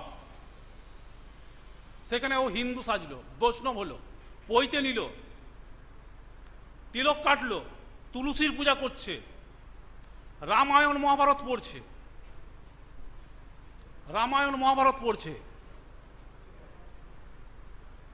বলছে, তাই তো মহাপ্রভু সন্ন্যাসী সব কিছু দেখে নিচ্ছে, সবারই জীবনী পড়ছে। একটা মানুষ কি করে ভগবান হয় বিরসার জীবন দিয়ে দেখতে হবে। তারপর সব কিছু করে আনন্দ পাড়ে কিন্তু খবর পাচ্ছে যে এই বিরসাকে তুমি আশ্রয় দিয়েছো, এ কিন্তু সাহেবের সঙ্গে ঝগড়া করে এসছে, তোমাকেও ছেড়ে কথা কইবে না, একে তুমি এখনই বাই করে দাও আশ্রম থেকে।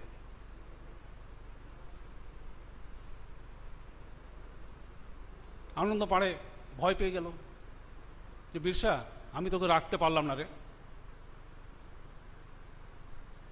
আমার অসুবিধা আছে।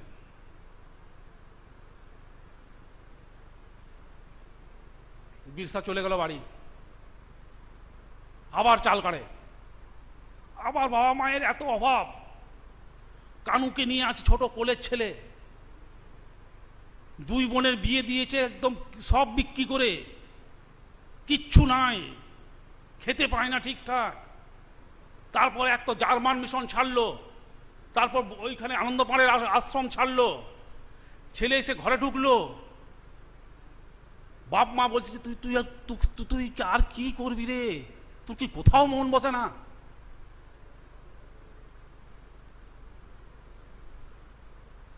দেখছে যে ওই অভাব, চুপচাপ পেটে খিদে শ্মশানে চলে গেল। শ্মশানে গিয়ে বসে আছে বিরসা, চুপচাপ ওপর দিকে তাকিয়ে ভাবছে।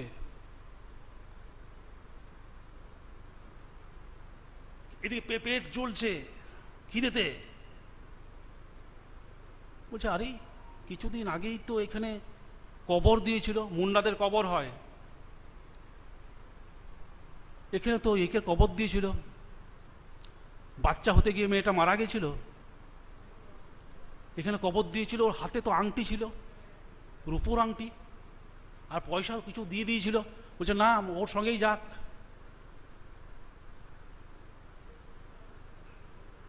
নামটা মনে পড়ছে না, এখানে আছে। তো খবর কুড়ে ওই আংটি বার করলো, অন্ধকারের মধ্যে পয়সা কিছু ছিল, সেই পয়সা বাই করলো, ওই আংটি পয়সা নিয়ে চলে গেল চাই বেসার বাজারে।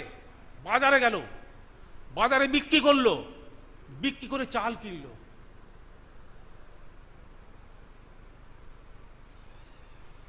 এদিকে খবর পুড়েছে শ্মশানে, কেউ না কেউ দেখেছে, রাষ্ট্র হয়ে গেল গোটায় যে বিরসা কবর খুঁড়ে এরকম ওর কবর খুঁড়ে আংটি আর পয়সা বাই করে নিয়ে চলে গেছে। ঘরে যখন চাল নিয়ে ঢুকছে, চাল নিয়ে ঢুকে মাকে বলছে মা ভাত রেঁধে দাও। আপনি যাচ্ছেন তো, আমি বলবো আচ্ছা আচ্ছা আচ্ছা আচ্ছা ঠিক আছে। না একটু তো ইয়ে মা ভাত রাঁধো, মা ভাত চালটাকে পায়ে করে এরকম ঠেলে দিল যে তুই পিশাচ হয়ে গেছিস, তোকে এক ধরে করে দেবো, তুই এইসব কাণ্ড করে চাল নিয়ে এসছিস।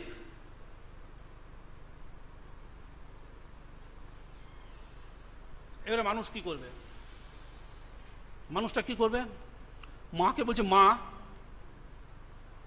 মরার খিদে নাই, মা মরার খিদে নাই। মৃত মানুষের খিদে থাকে, যেমন মরা মানুষের জাত নাই, কে বলেছিল?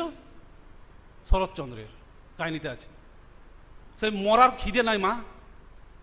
তো মরা মানুষের কাছে পয়সা থেকে কি হবে, আংটি থেকে কি হবে? মরার খিদে নাই বলে ও জঙ্গলে চলে গেছিল, জঙ্গলে গভীর অরণ্যে চলে গেল। ও গভীর অরণ্যে গিয়ে আর প্রচন্ড গরম, দাবদাহ দাবদাহ, প্রচন্ড গরম, ঝলসে যাচ্ছে, গোটা পুড়ে যাচ্ছে অরণ্য।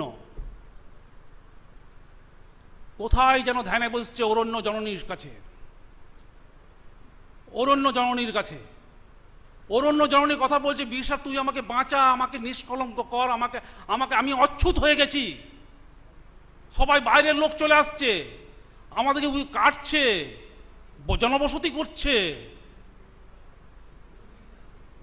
বিরসা তখন বলছে মা, বলছে হ্যাঁ রে, তোর মায়ের লজ্জা তুই ঢাক। বলছে কি কেউ ঢাকো মা? তো ধরতি আবা হবি রে, তুই বাবা না হলে মায়ের লজ্জা ঢাকবি কি করে? তুই বাবা হ। তাই ও ধরতি আবা, ও লজ্জা ঢাকতে বিরসাকে বলছে তুই আমার লজ্জা ঢাক, আমি নির্লজ্জ লজ্জাহীনা হয়ে গেছি, আমি বিবস্ত্র হয়ে যাচ্ছি, আমি অসুচি হয়ে গেছি, তুই আমাকে বাঁচা। বলছে মা, বলছে হ্যাঁ রে বিরসা, তোকে ভগবান হতে হবে। বলছে ভগবান? বলছে হ্যাঁ তোকে ভগবান হতে হবে। বলছে ভগবানের যে খুব কষ্ট মা, যিশু ভগবান, যিশুকে কিভাবে মেরেছিল জানো না মা? কৃষ্ণকে পায়ে বান মেরেছিল ভগবান, তার কত কষ্ট মা। বলছে আরে নিজে কষ্ট পাবি, অন্যকে সুখ দিবি। কি সংলাপ, মানে অ্যাকচুয়ালি সংলাপ। এইসব হওয়ার পরেই মেঘ আর বৃষ্টি, এত মেঘ আর বৃষ্টি, বজ্রপাত শুরু হয়ে যায়, চারিদিকে বৃষ্টিতে প্লাবন, একদম বৃষ্টি হতেই থাকে, মেঘ গর্জে থাকে, জঙ্গলের পশু চিৎকার করে, এই চিৎকার, একদম ঝমঝমিয়ে বৃষ্টি। এইদিকে কি, এইদিকে বাবা মা পাড়া প্রতিবেশী সবাই চিন্তা করছে বিরসা কোথায় পালিয়ে গেল, সব দুশ্চিন্তা করছে কোথায় মরে যাবে না কি করবে, এত বৃষ্টি। তখন বিরসা হাত তুলে রাতের অন্ধকারে আসছে, রাত ভোরের দিক, এর হাত তুলে আসছে। বিরসা, মা বলে বিরসা, বিরসা তুই? আমাকে বিরসা বলিস না মা, বল ভগবান বিরসা। আমি বিরসা নয়, আমি আজ থেকে ভগবান। এই দিস ইজ দ্য ফ্যাক্ট, ভগবান বিরসা। এখন ব্যাপারটা হচ্ছে খুব কম সময়ে করতে হবে, আমি কয়েকটা জিনিস একটু বলি, আর অসভঙ্গ হয়ে যাচ্ছে যে। তো এই যে ভগবান হওয়ার পরে দেখো, ভগবান যে হয়ে গেল, তখন চারিদিক থেকে লোক আসতে লাগলো, চারিদিক থেকে লোক আসতে লাগলো, কারণ ওরা ভগবান চেয়েছিল যে একটা ভগবান আসুক আমাদের বাঁচাক। ভগবানের কথা শোনার জন্য মানুষ সুগানা কর্মীর ঘরকে তীর্থক্ষেত্র বানিয়ে তুলল। এমনকি কলেরার প্রকোপে ভগবান বিরসা উপদেশ দেয়, কলেরা শুরু হয়েছে, রোগীকে আলাদা করে রাখো, লবণ সিজিয়ে জল খাওয়াও, ওর কাপড় ইন্দিরার কাছে ঝর্ণায় কেচো না, সবাইকে জল সিজিয়ে খাওয়াও, এই তোমরা করো গা, পান্তা ভাত ঘাঁটো আমানি যে যা খাও ঢেকে রাখো গা, বাসি পচা খাও না, উপদেশ দিচ্ছে। আবার বসন্ত হলে কি দিচ্ছে, যাদের চেচক ধরে নাই সকল লোকে নিম পাতা সিজে জল খাও, নিম পাতা সিজে সে জলে গা মুছো, যার গায়ে চেচক ধরেছে কিন্তু গুটি বাড়ায়নি, সাদা তুলসী পাতার রস আদার রসে মিশিয়ে তারে খাওয়াও, গুটি বেরোবে। তা বাদে চেচক রোগীকে করলা পাতা আর হলুদের রস মিশিয়ে খাওয়াবে। বিরসা বুঝতে পারে এসব তার অভিজ্ঞতার কথা। কোথা থেকে অভিজ্ঞতা? না, মিশনে এবং বৈষ্ণব ধর্মের কাছে এগুলি সে শিখেছে। কিন্তু এসব করে তার ধরতি আবা হওয়া যায় না। চঞ্চলমতি বিরসা বুঝতে পারে তাকে অন্য ভূমিকায় নামতে হবে, ওইসব করলেও হবে না, তোমার অন্যদিকে সাহেব ও দিকুদের মনে বিরসার জনপ্রিয়তাকে বিপদ সংকেত বলে মনে হয়েছে। বিরসার জনপ্রিয়তাকে হাতিয়ার করে তারাও গুটি সাজাতে বসছে। সরকারের বিরুদ্ধে প্ররোচনামূলক অভিসন্ধি আরোপপত্র চালাচালি করা শুরু করে দিয়েছে। 1895 সালে 6 আগস্ট বিরসা তামারে একটি সমাবেশে বলেছে, সরকার উত গেছে, খতম হয়ে গেছে, সেই কারণেই চালকারে পৌঁছে বিরসাকে গ্রেপ্তার করে। বিরসাকে প্রথম গ্রেপ্তার 2 বছরের জন্য, দ্বিতীয় গ্রেপ্তার আলাদা, প্রথম গ্রেপ্তার 1895 সালে 19 নভেম্বর অনেক জল ঘোলার পর বিরসাকে 2 বছর সশ্রম কারাদণ্ড দেওয়া হলো। এই 2 বছর মুন্ডাদের হতাশা, আতঙ্ক এবং প্রকৃতির রুদ্র রূপের সঙ্গে একাত্ম হয়ে গেছে। 1897 সালে নভেম্বরে বিরসা মুক্তি পায়। রাঁচি থেকে চালকারে আসার পথে দেখতে পায় সব জ্বলে পুড়ে খাক হয়ে গেছে।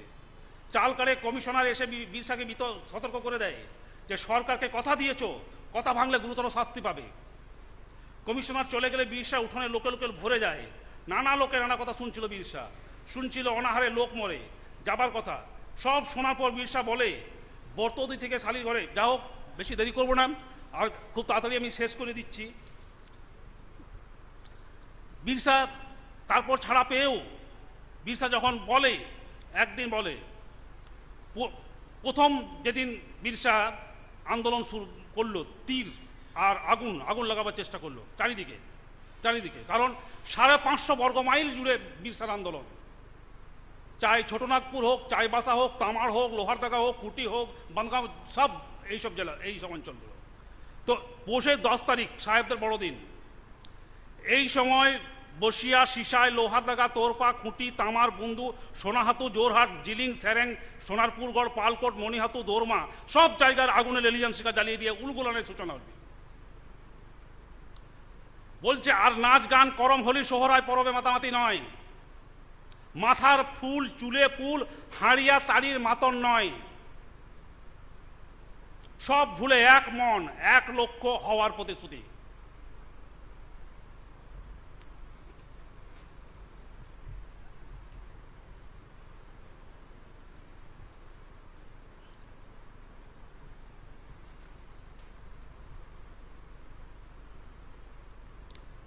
যখন সৈন্য নিয়ে চারিদিকে সৈন্য জোগাড় হয়ে গেল, আর্মি ক্যাম্প, এই চুচুড়া থেকে army camp, Chuchura army camp থেকে গেছে, দুমকাতে তখন আর্মি ক্যাম্প থেকে গেছে, ওই দিক থেকে এসছে, তিনসুকিয়া থেকে আর্মি ক্যাম্প থেকে আর্মি এসছে, পুরো আর্মি ঘিরে ফেলেছে, টোটাল আর্মি সব ঘিরে ফেলেছে পাহাড়ে, কারণ জঙ্গলে সব থেকে গভীরতম জায়গায় ছিল বিরসা, সেখানে ঘিরে জালিয়ানওয়ালাবাগের হত্যাকাণ্ড থেকে বড় হত্যাকাণ্ড চালিয়েছে। ওরা রিপোর্ট দিয়েছে 20-30 জন মারা গেছে, 1000-2000 লোককে মেরেছে নৃশংসভাবে মেরেছে, সে বাচ্চা হোক আর মেয়ে হোক সবকে তারা খুন করেছে। এই খুন হয়ে যাওয়ার পর জেকব লড়েছে, ব্যারিস্টার জেকব প্রচণ্ডভাবে লড়েছে বিরসাদের হয়ে। বিরসাকে ধরতে পারেনি বলে আতঙ্কে দিন কাটাচ্ছে দিকু মহাজন সাহেবরা, সেই সঙ্গে সরকারের পদস্থ কর্মচারীরা। সেই সূত্রে বিজ্ঞপ্তি প্রকাশ হলো বিরসাকে গ্রেপ্তার করার জন্য, পুরস্কার পাবে 500 টাকা, অন্যদের 100 টাকা। তো যাই হোক, এই পুরস্কারের জন্য পুরস্কার যেমনি ঘোষণা হয়ে গেল, তেমনি দুশ্মন তো নিজের লোকই দুশ্মন হয়ে গেল। হ্যাঁ, বিরসার সব থেকে ভুল হয়েছিল, সে ঘুমিয়ে পড়েছিল, মানে 2-3 দিন সে তো পালিয়ে বেড়াচ্ছে, বিরসাকে ধরতে পারেনি। তো শালি ও পরমীকে ঘুমোতে বলে জেগে রইল বিরসা। শালি ঘুমোতে গিয়ে বলে বিরসা আর থাকতে না পেরে ঘুমিয়ে পড়লো।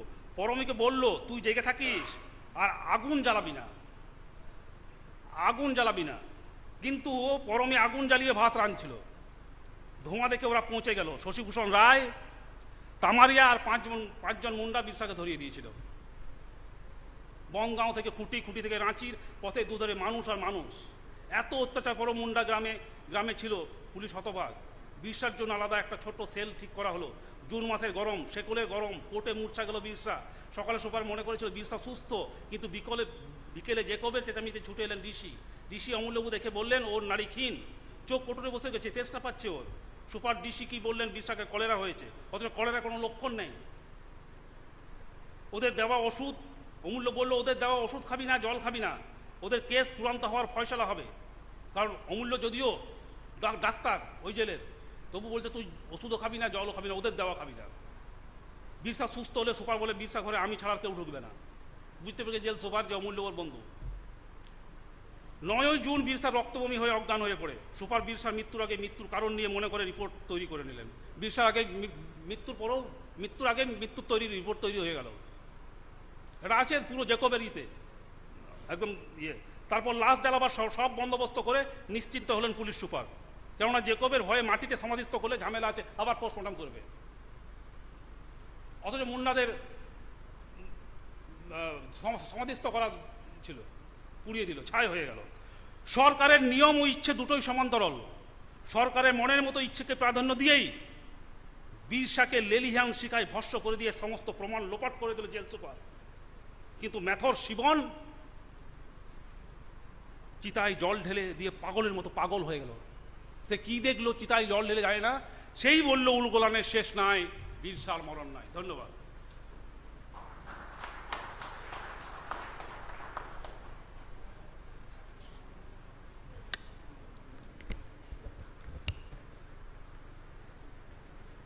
অনেক ধন্যবাদ ডক্টর শীলকে। তিনি আজকে মানে এই 29 এবং 30 ধরে আমাদের যে আন্তর্জাতিক আলোচনা চক্র, যার 150তম জন্মবার্ষিকীকে স্মরণ করে সেই বিরসা মুন্ডার জীবনী তুলে ধরলেন। So have a big applause to Dr. Seal for delivering the lecture in a very lucid manner and in a scintillating way, and for airing us about Birsa Munda, the Munda leader.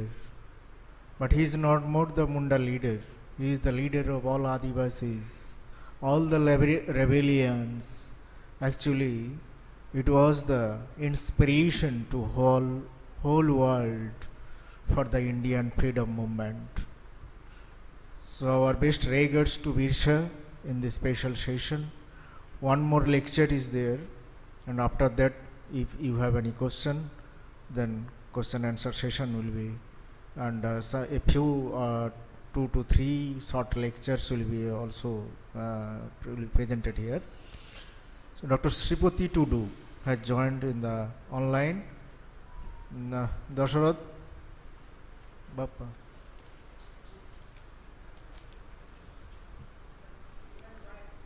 Okay.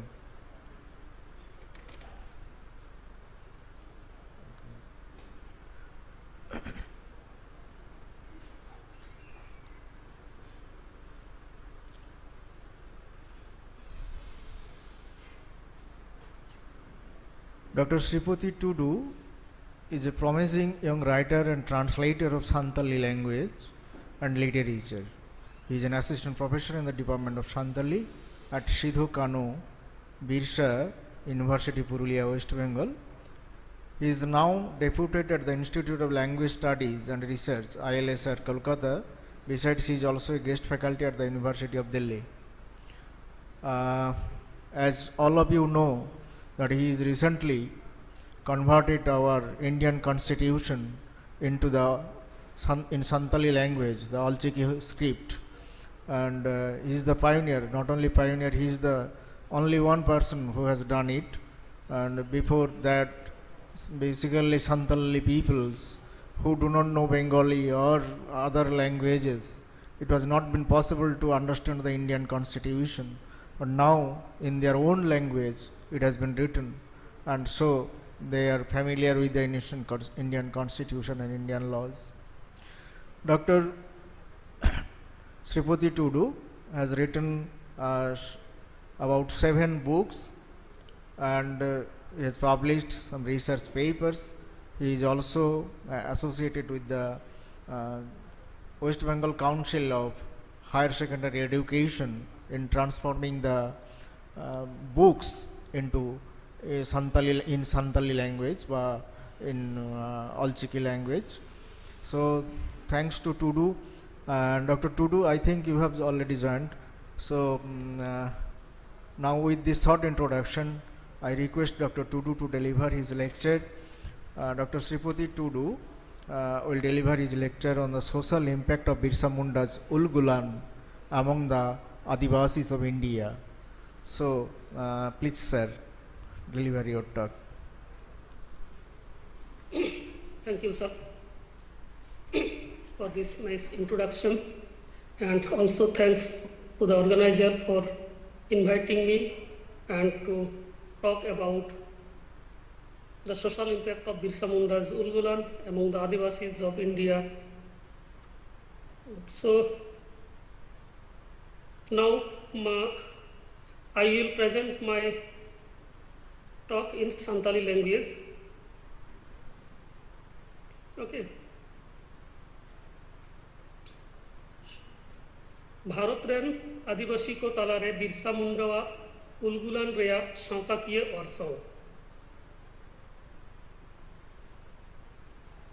तेहिया नवा international seminar रे सेटराकान sanam manatan manatiya ko inyak gunman johar ᱟᱨ ᱦᱩᱰᱤᱧ ᱵᱟᱹᱵᱩ ᱢᱟᱹᱭ ᱛᱟᱠᱚ ᱫᱩᱞᱟᱹᱲ ᱛᱷᱩᱢ ᱪᱟᱞ ᱠᱟᱛᱮ ᱤᱧᱟᱹᱜ ᱡᱟᱦᱟᱸ ᱥᱟᱛᱟᱢ ᱛᱮᱦᱮᱧᱟᱜ ᱜᱟᱞᱢᱟᱨᱟw ᱨᱮᱱᱟᱜ ᱵᱷᱟᱨᱚᱛ ᱨᱮᱱ ᱟᱹᱫᱤᱵᱟᱹᱥᱤ ᱠᱚ ᱛᱟᱞᱟᱨᱮ ᱵᱤᱨᱥᱟ ᱢᱩᱱᱰᱟᱣᱟᱜ ᱩᱞᱜᱩᱞᱟᱱ ᱨᱮᱭᱟᱜ ᱥᱟᱶᱛᱟᱠᱤᱭᱟᱹ ᱚᱨᱥᱚᱝ, social impact of Birsa Munda's Ulgulan among the Adivasis of India.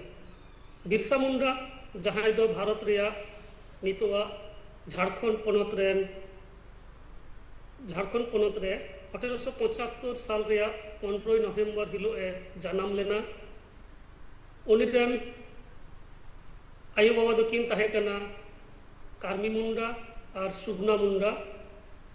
Mid rengej gharanj re janam lena Birsa Munda. Adige rengej ko tahe kana dinam kami kate उड़ई को अगुया नौका लेका कते घारन चलाआ और ओना ऑक्टो रे अब भारत दिसम रे इंग्रेजा शासन ताहे कना ओना लेकाते भारत दिसम रे आइमागान मिशनरी साहेब को हेज लेना और आदिवासी टोठा रे आदिवासी इलाका करे आकोआ धर्म पासना सावसावते उतनवाना कामी को मेनमे सेचेत रेया उतनव रान मुर्गन रेना गड़ो सपोहत जमन्यू रेया गड़ो सपोहत नौका लेकना सावता भलैयाना कामी को करावे तहे कना नुकु मिशनरी साहेब को ओना ऑक्टो रे बिरसा मुंडा हो नौकाना मिड मिशनरी स्कूल रे भर्ती लेनाय सको भर्ती लेदेया और ओंडे खुना अलोक पढ़ा ए साड़ा लेदाय मेनखान नुकु मिशनरी को जहां मेटन मारांग जोश ताहे कना धर्म पासनाव आको जे होय भारत दिसम रे हेज काते नाना हुनर कामी को करावे कना सुसर कामी भलई कामी अलोक पढ़ाव पासनाव से चाकरी नौकरी को एम से रान मुर्गन एम नोआ रेना पहिलो आको जहां क्राइटेरिया से आको जहां कंडीशन आको को दोहो लेदा जे जहां को नोआ स्कूल रे को पढ़ा मिशनरी स्कूल रे नुकु दो ईसाई धर्म हताव हुई ताकोआ नोआ आको मेटन अडी मारांग क्राइटेरिया कना से आको मेटन शर्त ताहे कना ओना लेखाते बिरसा मुंडा हो ईसाई धर्म हताव लगावा देया और ईसाई धर्म हताव किदाय और उनिया नितुम को बदल के तया नितुम बदल काते को दोहो के तया दाऊद बिरसा तो नौका लेखा काते बिरसा मुंडावा जीवन बै बैते लहा चलाक कना उनी मिशनरी को स्कूल रे ताहे काते उनको हॉस्टल रे ताहे काते उन्हें पढ़ा अलोक पढ़ा सेड़ा किदाय और आज बुझाव तियो दाड़ेयादाय जे नोडे जहां लेका अलोक पढ़ा सेड़ा हुयुक कना ओना साव सावते उनको धर्म हताव काते निजेरा जहां मेना ओना दो बागी हुयुक कना और ईसाई से मिशनरी को जहां धर्म ईसाई धर्म ओना लाकचार से ओना धर्म गे पालाव हुयुक कना तो नौका लेका काते उनिया मने रे मिटन कुकली सेटेरेना हिदिक सेटेरेना जे नौका लेका काते चेदा अलोई सेड़ाया एटा धर्म रे सेन काते इजे नितुम बदल काते ओनाते उनी ओना स्कूल बागी किदाय किछु संगिन पढ़ाव काते स्कूल बागी काते ओड़ा रुवाड़ हेजनाय ओड़ा रुवाड़ हेज काते ओय जे मिशनरी को होय जे मिटन नोडे मिटन कारबार को चलावेदा अलोक पढ़ाव सेड़ा नितुम ते राम मुर्गन एम से सेवा नितुम ते ओना रना जहां मिटन चक्र चलाक कान थे ओनाय फांस केदा और नौका लगा काते दिसम हर तलारे अतु हर तलारे मिटन अवेयरनेस से जगरना नोआ चालू किदाय और नौका लगा काते गे आइडेन मिटन पंथी से मिटन दल बनाव किदाय जहां दो आया कथा को आंजोमा आया भावधारा को पतियवाक कना से आया भावधारा ते लहा चला रना को हेसरी कदा उनका लेका तेम जहां मिटन ग्रुप ए बनाव किदा जहां दल ओना दो हुयुक कना बिरसाइत मेन गानोआ बिरसा मुंडावा जहां भावना आधार जहां चिंता भावना उनिया जहां सरियड़ ओना को बेढ़ाय तेगे नुकु बिरसाइत नुकु गोष्ठी को तैयार लेना नोआ बिरसाइत से बिरसा मुंडावा जहां चिंता भावना ओना दो मूलत बेस किछु कामी होरा नोडे ताहे कना जे बेस किछु नियम कानून फॉलो हुआ जेलेका जहां को नोआ गोष्ठी रे नितुम को ओला बिरसाइत नोआ गोष्ठी रे उनको दो हंडी पौर न्यू बांग को न्यामा चेदा से बिरसा मुंडा बड़ाय तियो लेदा जे आदिवासी को भारत रेन जहां तनक गे मेना बना आदिवासी को मारांग समस्या दो हुयुक कना मिटन मारांग समस्या जे नुकु दो हंडी पौर न्यू काते बुल तोयल को ताहेना और नोका लेका काते नुकु ओकाटा भागे ओकाटा बहड़ी ओना बांग को बुझाव दाड़ेया तो ओनाते उनी नोआ पौर हंडी रेया व्यवहार जाते बंदोग मा ओना लगित ते नोआ आइरेन जहां शिष्य को से आइरेन जहां गोष्ठी को नुकु उनका लेका कथाय लैया को जे पौरा हंडी न्यू बागी हुआ दोसर जहां आजा भावधारा जहां लई किदा आया जहां नियम कानून से अरी ओना दो हुई कना जे समाज रे जहां आंधा पतियो जादू बिरद डन भूत नौकना जहां तना पतियो मेना बड़ी पतियो आंधा पतियो नोआ को दो बागी हुआ ओना करे पतियो दो बांग गानो तेसार हुई कना साफा साफी ताहेन हुआ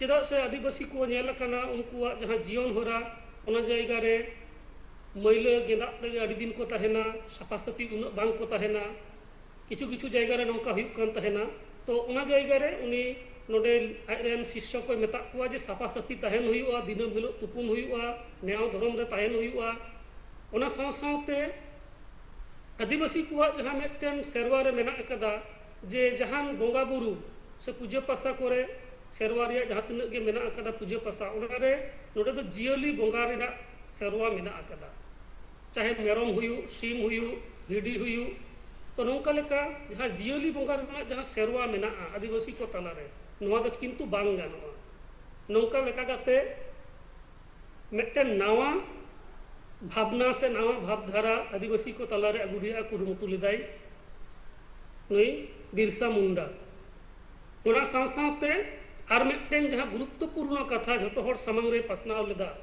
ओना दो हुयु कना जे होय जे नुकु मिशनरी को नोडे को हेज कना आर अकवा धर्म को पासनावेदा से आइमा लेकना कामी को करावे कना ओना साव सावते जहां दिकु को जहां दो नोडे रेन बांग कना को जहां दो बाहर खुना को हेज कना आर नोडे आइमा लेकना कामी कसनी को करावेदा जमीदार महाजन नौका लेका तो नोडे मेना को तो नौका लेकन दिकु आर मिशनरी नुकु खन सहारे ताहेन हुआ नुकु जहां को लैया ओना को आंजोम बांग गानोआ तो मेनली नौकना मोड़े गोटेन नियम से अरी आइरेन शिष्य को लगिते लैया को ताहे कना आर नौका लेका काते नोआ बिरसईत नोआ गोष्ठी तैयार लेदाई आजा जहां तिना लड़ाई आंदोलन हुई लेना नुकु बिरसईत गोष्ठी दाराय तेगे जस्ती कायते हुई लेना ओना साव सावते आजे उयहर भावना किदाय जे जहां लेका आदिवासी को चेतान रे आइमा लेकाना नाहाचार चलाक कना मीतमा टाका पैसा धन दुरीब नोआ सेते नाहाचार हुई कना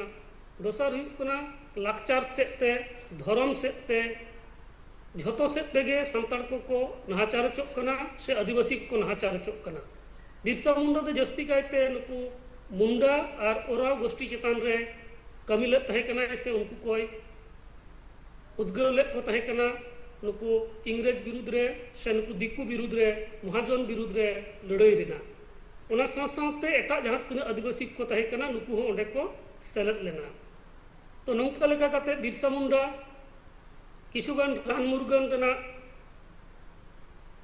रान मुर्गने सड़ा किदा रान मुर्गन ओका लेका कमी आय रहत संगत रेना जहां गुण मेना ओना को बडाय काते जहां तना रुवा हसु हड़ को तहे कना आइमा लेकना आजार ते को आजारोक कान तहे कना उनको को रान बेस एहब किदाय नौका लेका काते बिरसा मुंडा ᱧᱩᱛᱩᱢ गोटा पासनावेना जे नोडे मेटन ओझा से नोडे मेटन नौकानी गुणमान हड़ मेना अकादिया जहां दो रान मुर्गने एमोक कनाय आर नोआते सनाम लेकान रोग आजार चाबाक कना तो नौका लेका काते बिरसा मुंडा आइमा हड़ रुवा हसु खुना से आकवा दुख खुना वार केत कुआय बंचाव केत कुआय आर नौका लेका काते गे उनी दो चांदो बोंगा से भगवान मेनते दिसोम हड़ तला रे आजा उपरुम पासनावेना नौका लेका तेगे उनी दो शुधु बिरसा मुंडा सुमुंग दो बांग भगवान बिरसा मुंडा नौका लेका उनिया ᱧᱩᱛᱩᱢ पासनावेना आर हो आदम आदम दो धरती आबा बिरसा मुंडा को मेताय कान ताहे कना धरती आबा माने हुई कना धरती रेन बाबा तो धरती आबा बिरसा मुंडा जहां दो अबोय बंचाव दाड़ेया बोना जहां दो अबोरेन चांदो बोंगा कनाय भगवान कनाय नौका लेका जखन बिरसा मुंडा कथा गोटा टोला पासनावेना खान गे आइमा हड़ आठेन ᱧᱟᱯᱟᱢ लगी को हिजुआ आर नौका लेका काते आया जहां दल आजा जहां कुकमु ओना पुरव रेना कमी होराय साब किदा बई बईते लड़ाई रेना ए सापड़ावेना आर नुकु इंग्रेज महाजन जमीदार को नुकु को ओका लेका काते आदिवासी को रोडक कोचलोनेत कुआ ओना को विरुद्ध रे ओका लेका काते जागे दाराम तैयार गानोआ ओका लेका काते नुकु दो दाराम गानोआ ओना लगी तेगे उनी जहाँ लड़ाई से आंदोलन एहब किदाय ओना दो को मेता कना उलगुलान उलगुलान नोआ दो मुंडारी साबात कना मुंडारी अड़े और नोआ रेना मेनेत दो हुयुक कना लड़ाई से गोलमाल नौका लेकना बिरसा मुंडा मोटामुटी 1895 साल खन आजा जहाँ लड़ाई से नौकना जहाँ कमी होरा ओना कोई एहब लेदा और 1900 साल हबी चलाव लेना जहाँ तीन हबी आज जीवन रको भराव लेदेया और आजा गुजु हबी नोआ आजा जहाँ उलगुलान नोआ दो चलाव लेना एन रहो जस्ती कायते आजा जहाँ लड़ाई इंग्रेज सावते ओना दो सामंग दाप्राम हुई लेना ओना दो 1899 खन 1900 साल नोआ मिद सेरमा बार सेरमा भितरी रेगे नोआ दो ताहेक केना नोआ जहाँ उलगुलान हुई लेना ओना रेना जहाँ मुरुद अर्जे को ताहेक केना जे ओना ऑक्तो रे जहाँ जेलोक कना जे मुंडा कुआ जहाँ खूट काठी जहाँ प्रथा ताहेक केना ओना दो उनको जमीदारी सिस्टम दारायते जमीदार को ओना को हसा जाएगा जतो को हाड़ोबे ताहे कना जतो को दखल ताहे कना तो नौका लेकाते नोआ जहाँ मुंडा कुआ जहाँ सदाय खुना जहाँ आको वंश परंपरा रे जहाँ हसा आको खूट काटी प्रथाते को नाम अगू कदा नोआ जमीदार को हाड़ोबे विरुद्ध रे आजा लड़ाई एहब लेदाय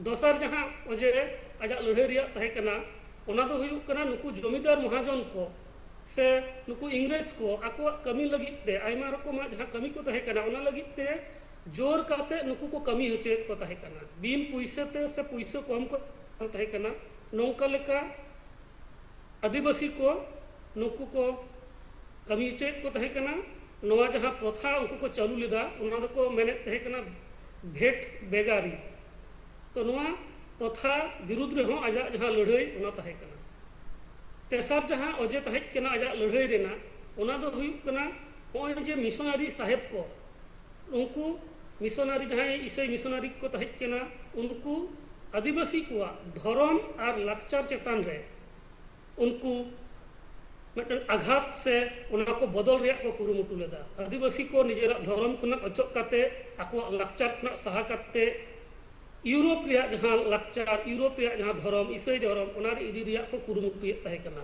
तो नोआ विरुद्ध रे उनिया लड़ाई मूलत नोआ एहब लेना और नोआ रे जहाँ ईसाई मिशनरी को जहाँ नोआ कमी होरा नोआ रे गड़ो सपोर्ट को एमे ताहे कना इंग्रेज शासनिया ओनाते उनी मिदटन स्लोगान एहब किदाय से उनी मिदटन कथाय चालू किदा ओना दो नोआ कना आबुआ राज एते जाना महारानी राज टुंडु जाना आबुआ राज एते जाना महारानी राज टुंडु जाना नोआ रिया मेनेत दो हुयुक कना महारानी राज बन चाबाया और आबुआ राज बन एहबा साल लेकाते जुदी बन नेला नोआ दो 1895 साल परे रेना घटना कना ओना लहारे 1855 साल रे सांताड़ हुल हुई कना तो सांताड़ हुल रिया जहाँ स्लोगान ताहे कना आबुआ दिसोम आबुआ राज आदिवासी को आबो बन राजोआ एटा को राज बांग बन बतावा तो ओना लेका गे बिरसा मुंडा हो मुंडा परसिते ओना स्लोगान गे नासे अरु फेराव काते मुंडारी परसि रेन हड़ को उमझाव को लगिते नवा स्लोगाने चालू लेदाय आबुआ राज एते जाना महारानी राज टुंडु जाना तो नौका लेका काते आजा जहाँ जॉस ओना सामंग रे दोहो काते इंग्रेज सावते सामंग दाप्राम लड़ाई काते मुचाद रे उनी जिहल रे को भराव लेदेया और जिहल रेगे 1900 साल रेना 9 जून रे उनी गज लेनाय नौका को लेया जे नोआ जिहल रे ताहेन अक्तो गे उनी दो 20 एम काते को गज एकादेया उनिया गज तायम हो आदिवासी को तलारे नोआ रेना जहाँ ऑर्सोंग उनिया जहाँ न्यूतुम उनिया जहाँ कमी होरा नोआ रेना जहाँ भाव नोआ रिया छाप ओना दो अडी ओसारते आदिवासी को तलारे पासनाव लेना शुधुमात्र मुंडा को सुमुंग दो बांग मुंडा साव सावते नोआ छोटो नागपुर से झारखंड टोठा रे झारखंड पोनत रे जहाँ तिनाग गे आदिवासी को ताहे कना सानाम हर तला रेगे नोआ रेना ऑर्सोंग दो नेल ᱧᱟᱢ लेना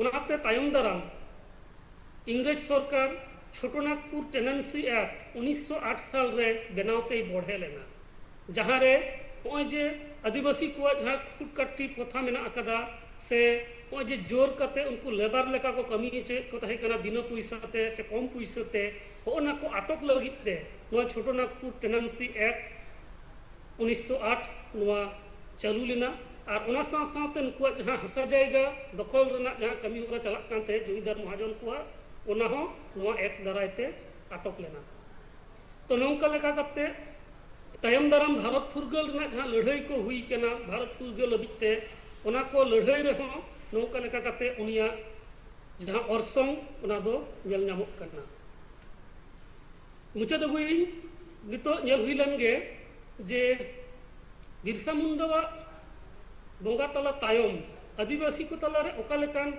ऑर्सोंग से शुद्ध आदिवासी तो बांग पूरा भारत रे नवारिया ऑर्सोंग ओका लेका पड़ाव कना नोडे लई गानोआ जे बिरसा मुंडा जहाँ लड़ाई आंदोलन तहे कना नोआ दो जस्ती कायते एटा पर्सिरन हड़ को हों अड़ी लगन को बुझाव दाड़े तहना चेदा से उनी जहाँ कम्युनिकेशन लगी मेन में मिद हड़ साव आर मिद हड़ साव रोपड़ लगी जहाँ पर्सी व्यवहार तहे कना नोआ दो रिजियोनल लैंग्वेज तहे कना मुंडारी पर्सी साथ नोआ दो हिंदी से नौकना पर्सी तहे कना उनाते उनिया कथा दो अड़ी जस्ती एटा पर्सी रोरान हड़ मेन में शासनिया को से ओनतरन हड़ को उनको बुझाव दाड़े तहना उनाते उनिया नितुम अड़ी बढ़ती पासनाव लेना मेनखान उना लाहारे सिदु कानुआ लड़ाई दो नोआ दो सांताड़ी पर्सी ते जेतु नोआ दो जस्ती पासनाव लेना सांताड़ी पर्सी नोडे व्यवहार लेना उना खातिर हुल रेना ऑर्सोंग एटा जात रेन हड़ एटा पर्सी रेन हड़ ठेन उना मारांग ते बांग पासनाव कान तहेना जहाँ तिना दो बिरसा मुंडावा उनगुलान रेना कथा पासनाव कना उनाते नेलोक कना भारत फुरगल तायम भारत रिया पार्लामेंट रे बिरसा मुंडा छवि उंडे को दहो कदा उना साथे बिरसा मुंडा जहाँ जन्म माहा कना 15 नवेम्बर नुआ दो भारत सरकार पाहटा खन जनजातीय गौरव दिवस मेनते हो नुआ दो माना कना एमन चे सिदु कानुआ हुल बिरसा मुंडा उलगुलान आर बांग एटा जहाँ तिना आदिवासी कुआ नौकना आंदोलन हुई कना उना कोरेना ऑर्सोंग लेकाते गे 2000 साल रे झारखंड पोनत हो तैयार कना झारखंड पोनत तैयार रेना जहाँ महित को घोषणा कदा उना समय को छटियर किदा उना दो नुआ 9 जून नुआ दो हुई कना बिरसा मुंडा बलिदान दिवस जहाँ कना उना हिलो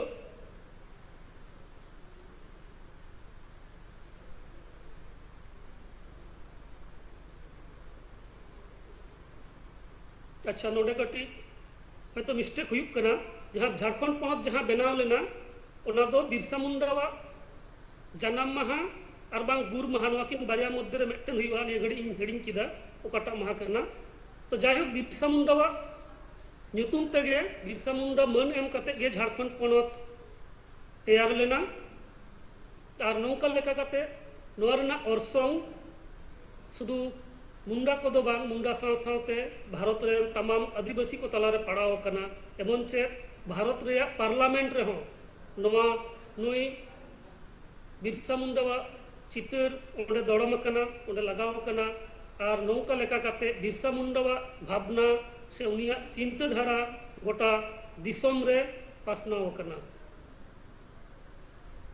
नोआ को मेन कते गे इने तेहኛ खाटो माछा गालमाराव नोडे गे मुचदा सानाम को जोहार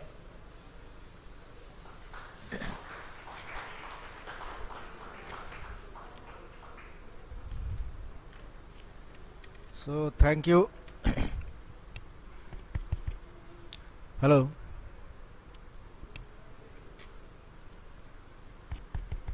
Hello.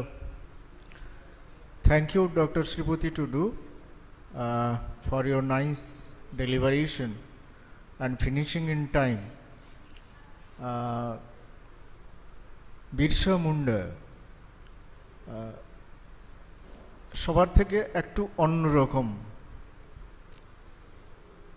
তিনি বাঁশি বাজান what Dr. Shil has enunciated here. He plays flute so well that not only the men, actually the animal kingdoms are also influenced. And you consider in the Hindu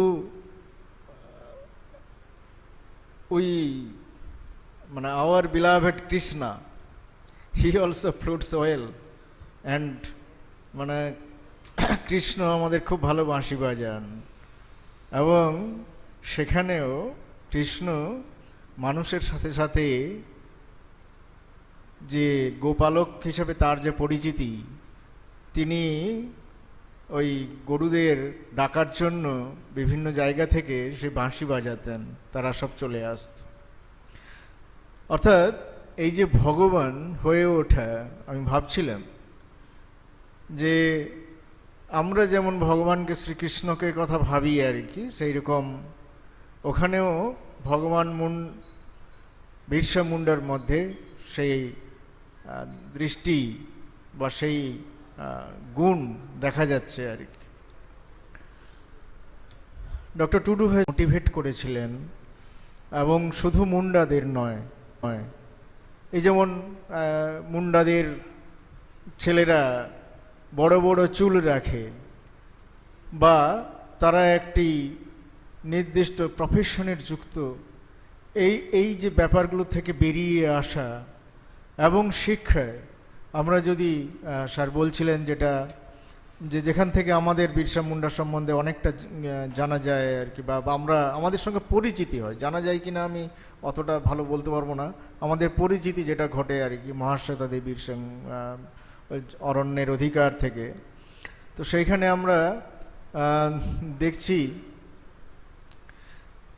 যে যখন এই যে শ্রীপতি টুডু মহাশয়ও বলছিলেন আর কি, যে শুধু তো ইংরেজরা নয়, মানে actually there is a conflict between the German missionaries and the English missionaries, তাদের নিজেদের মধ্যেও একটা দ্বন্দ্ব।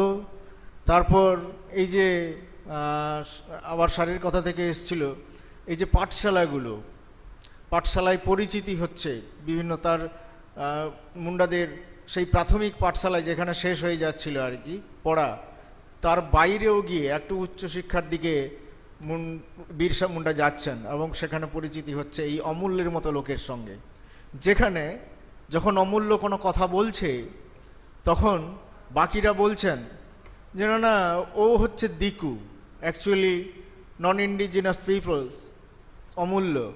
সেখানে বাকিরা সবাই হয়তো ভাবছেন যে ও যা বলবে সেটা হয়তো আমাদের পক্ষে বলবে না, কিন্তু অমূল্য যখন এই কথাটা বলছে তখন বিরসা মুন্ডা বা বাকিরা যখন বলছেন তুমি অমূল্যের উপর বিশ্বাস করো না, বিরসা মুন্ডা বলছেন ও আমার পরিচিত, ও আমি জানি ওই ভদ্রলোক কেমন, আমি ওকে বিশ্বাস করব। অর্থাৎ এই যে জায়গাটা আমাদের যে মানে শুধু কাস্টিজম নয়, আমাদের হিন্দুদের মধ্যেও যে একজন স্যার বলছিলেন এই যে কনভার্সন হয়ে যাচ্ছে, এর সাপেক্ষে কি যুক্তি আছে, অনেক যুক্তি আছে অ্যাকচুয়ালি, এবং এরা তো সহজ সরল মানুষ, যেখানে মন চায় সেখানে যেতে পারে। যোগটা হচ্ছে মাটির সঙ্গে, যোগটা হচ্ছে পৃথিবীর সঙ্গে, যোগটা হচ্ছে প্রকৃতির সঙ্গে। তো সেই বিরসা মুন্ডাকে আমার প্রণতি আজকের দিনে। এবার এই যে ইনভাইটেড লেকচারের দুটো সেশন ছিল, আমরা এইখানে সেশনটা আমাদের শেষ হবে অ্যাকচুয়ালি। তো যদি কারোর কিছু প্রশ্ন থাকে একটু হাত তুলে বলবেন, যদি কারোর কোনো প্রশ্ন থাকে আর কি। তো ইন দ্য মিন টাইম আমরা একটু ডেকে নিচ্ছি, এখানে এই প্যারালাল সেশনটা যেহেতু আমাদের নির্দিষ্ট করা ছিল যে অন্য জায়গায় হবে, বেশ সবাই প্রায় চলে গেছেন, আমি একটুখানি জেনে নিচ্ছি, যদি ওখানে কেউ থেকে থাকেন একটু বলবেন। অদিতি বন্দ্যোপাধ্যায় নেই এখানে, দেখতে পাচ্ছি উনি চলে গেছেন। শিব ঠাকুর হেমব্রম, রাজেশ কুমার, দীপা মণ্ডল নেই, শুক্লাল সোরেন ওখানে চলে গেছেন, বরুণ কুমার নেই, ডক্টর সায়েম আক্তার, ডক্টর উজ্জ্বল কুমার গঙ্গোপাধ্যায় আছেন, মোহাম্মদ তৌসিফ আহমেদ আছে এখানে নেই, ওখানে চলে গেছে মনে হচ্ছে, অসীম কিসকু নেই, কাউসার আলী ও বোধহয় ওখানে চলে গেছে, আর হীরেন্দ্র মান্ডি ওখানে, তাহলে শুধু উজ্জ্বলবাবু আছেন এখানে। তো আমি এই সেশনটা যদি কারোর কিছু প্রশ্ন থাকে একটু যদি বলেন, তাহলে আমরা একটু প্রশ্ন উত্তর সেশনটা চালাতে পারি।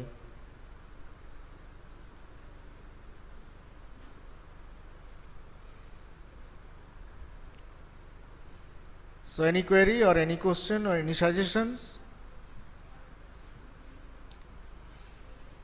Okay. Once again, thank you to Dr. Santosh Kumar Shil and Dr. Sripati Tudu.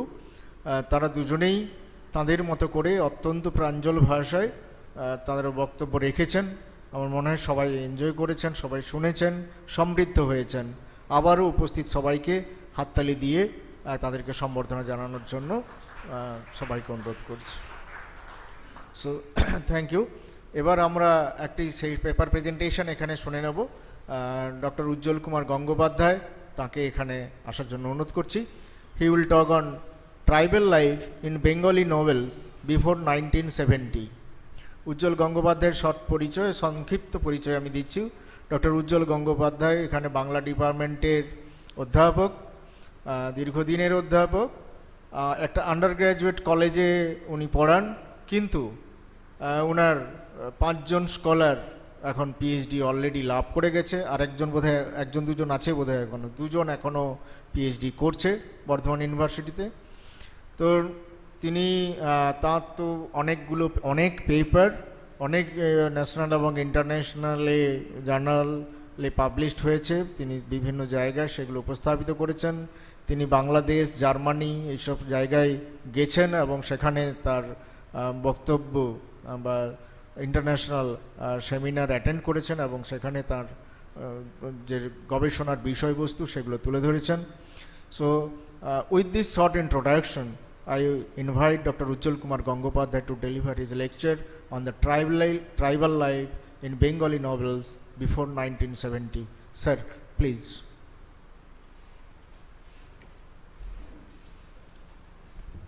Thank you, sir.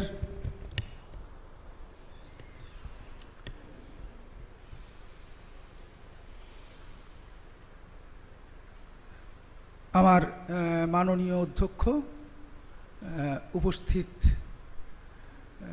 Delegates, ছাত্রছাত্রী, আমি আমার পেপারটা যেহেতু এটা আন্তর্জাতিক সেমিনার, ইংরেজিতেই তৈরি করেছিলাম, কিন্তু